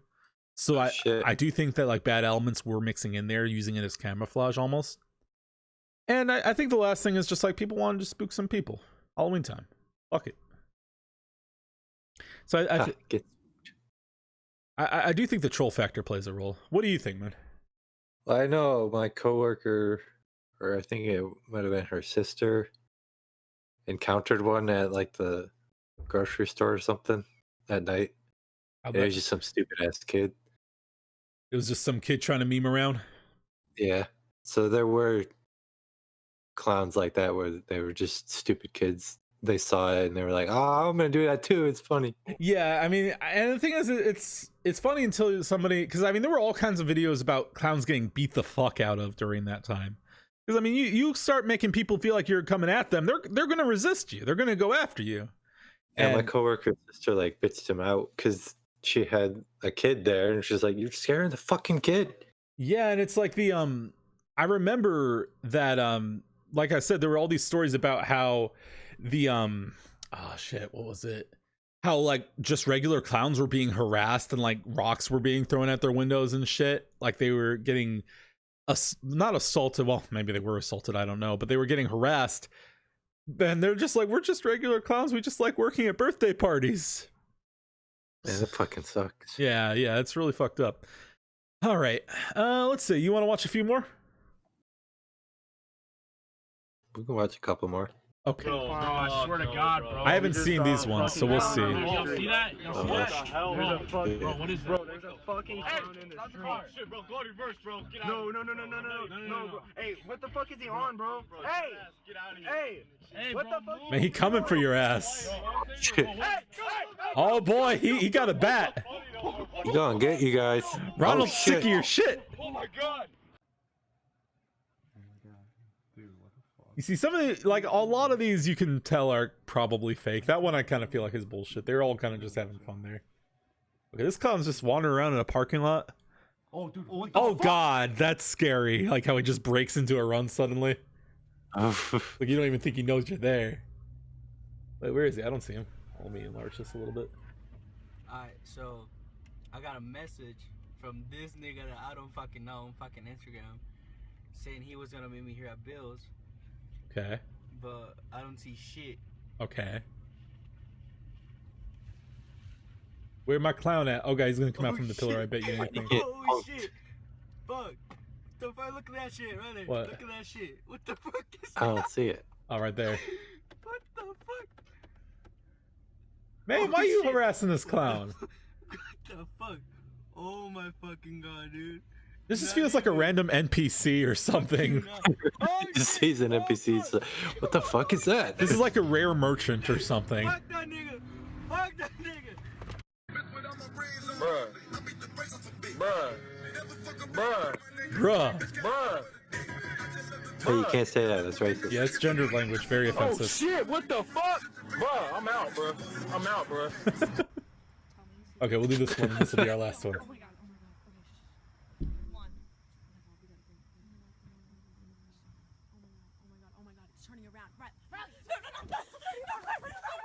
Okay. Fairly typical. Okay.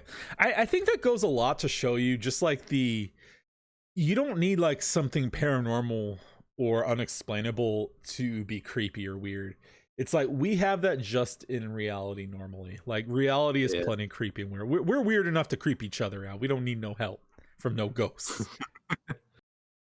All right. I think clowns are actually a primordial evil. All of the sightings were actually demons. That could be it too. All right. Okay. So we got our last story of the night, I'm afraid. Yeah, we're actually going to finish under 3 hours. Maybe. Holy shit. I didn't think honestly, I didn't think we were going to finish that fast, but okay. Here we go. Final story of the night. I don't know if I trust New York Post after what they did to Alita. That's true. I mean, they are prime quality journalism, but I don't think they'd have any reason to lie about this one. Although I feel like that's asking for trouble. De Blasio's social distancing tip line flooded with penis photos and Hitler memes. So, to give the context, New York Mayor Bill de Blasio decided, hey, you want to snitch on your neighbors during the COVID epidemic? You want to go ahead and basically you could call the cops on people for not social distancing is what it boils down to. What the fuck? And people were really upset about that. They don't want to encourage a culture like that. And I don't blame them. But let's get into it. Mayor Bill de Blasio's critics let him know how much they really felt about him ordering New Yorkers to snitch on each other for violating social distancing rules by flooding his new tip line with crank complaints, including dick pics and people flipping the bird, the Post has learned. Photos of extended middle fingers, the mayor dropping the Staten Island groundhog. Oh yeah, he did drop the groundhog. They had to put it down. I forgot about that. Oh, poor groundhog. God damn it, de Blasio. You had one job. Let's see. And news coverage of him going to the gym have all been texted to special tip line that de Blasio announced Saturday, according to screenshots posted on Twitter. Because like half the time these politicians, they don't listen to any of it. They're like, there's legit like one of the I think it was the Michigan mayor Michigan governor who's like talking about all this lockdown shit, and she gets her hair done because she's like, I'm an official person. I need to look good. Dumbass bitch. Well, you're a resident of Michigan, so I mean, I'm gonna take it from you first. She fucking sucks. Yeah, I'm not a fan from what I've seen. Kind of evil. Yeah. Let's see. One user sent the message, "We will fight this tyrannical overreach" to the service, and got an automated message that in part said, "Hello, and thank you for texting NYC 311. Fuck you," replied Morgan L. Schmidt, along with a meme showing Adolf Hitler and the words, "To those turning in your neighbors and local businesses, you did the Reich thing." Nice. "Start flooding their reporting text number with this pic," the tweet added. Other profane messages included photo of a bowl of gummy candies in the shape of male genitalia and a sign saying, "Eat a bag of dicks." Oh god, that sounds amazing. It was not immediately clear whether any of the posters actually lived in New York City. An NYPD source said that dick pic photos of real penises have also been texted to 311, and a caller phoned in a tip that de Blasio was seen performing oral sex on someone in an alleyway behind the 7-Eleven early Sunday. Oh my god, that's great. That's the best part of Eat a Bag of Dicks. Underneath it says, "Dear Karen." Dear Karen, nice. Oh god, "He looked at me and coofed in my direction," the caller said, according to a photo of the 311 operator's computer screen provided to the Post. Coof in a newly coined term for coughing while infected with the coronavirus, according to the Urban Dictionary website. The inundation of off-color text, the inundation, I can read, guys, shut up, of off-color text was so large that the city had temporarily shut down the service. Get outplayed, de Blasio. Fuck you. The city has begun vetting everything before dispersing the information to precincts. You mean you don't believe that de Blasio was sucking somebody's dick behind a 7-Eleven? This person texted in trying to save the city. And you just... He was coofing in his general direction. God damn. I mean, if we can't report our neighbors for giving each other blowjobs, what kind of culture do we live in? Really? Seriously. I'm quite I'm offended. reporting these. I'm reporting Zizo too. Zizo, have you been koofing? Have you koofed ever? Because if you have, I got news for you. I got news for you. You're busted. He wasn't even infected by plague, and he was still koofing. Oh man, we do need a koofing Fangman skin. I do need that. Yeah, we know Zizo. We know about you. You could blush all you want, but we know that's just you holding in the koofs. All right. Well, I think we've had a pretty solid stream here. I had a great time with all you guys earlier, and it was good having Moon here for the clown and the koof, if you will. Yes, forget the orcs. Yes, I'm. Oh my god, I'm marginalizing orcs. I am the problem. Let's see. You got anything to add for the day, Moon? Gonna go buy Last of Us 2 now. Oh my god. I'm gonna go buy from Boys 2. I feel like if Last of Us 2 would be like the free game of the month, I'm like, do I want to accept this for free? I don't know if I want this. I don't know I want you to to feel that you like offered this to me and I took it without giving you anything in return. I don't know if I want you to feel like this game was worth me pressing the X button to add to library. I wish it wasn't a Sony exclusive, because then it would be on Game Pass, and then I might play it. Maybe. I'm thinking Last of Us 2 will eventually be a PS5 freebie game, just like Last of Us was a PS4. So we'll see. That's true. Last one was. All right. Play it eventually. That's going to go ahead and be it for us this week. I might do some streaming in between now and next Friday when we'll have more of Dark After Dark. What's on the horizon for that? Don't know. Join the Discord and we'll be talking about it in there. I appreciate y'all being here and I'll see you next time. Bye. I'm gonna go hug at work now. Bye.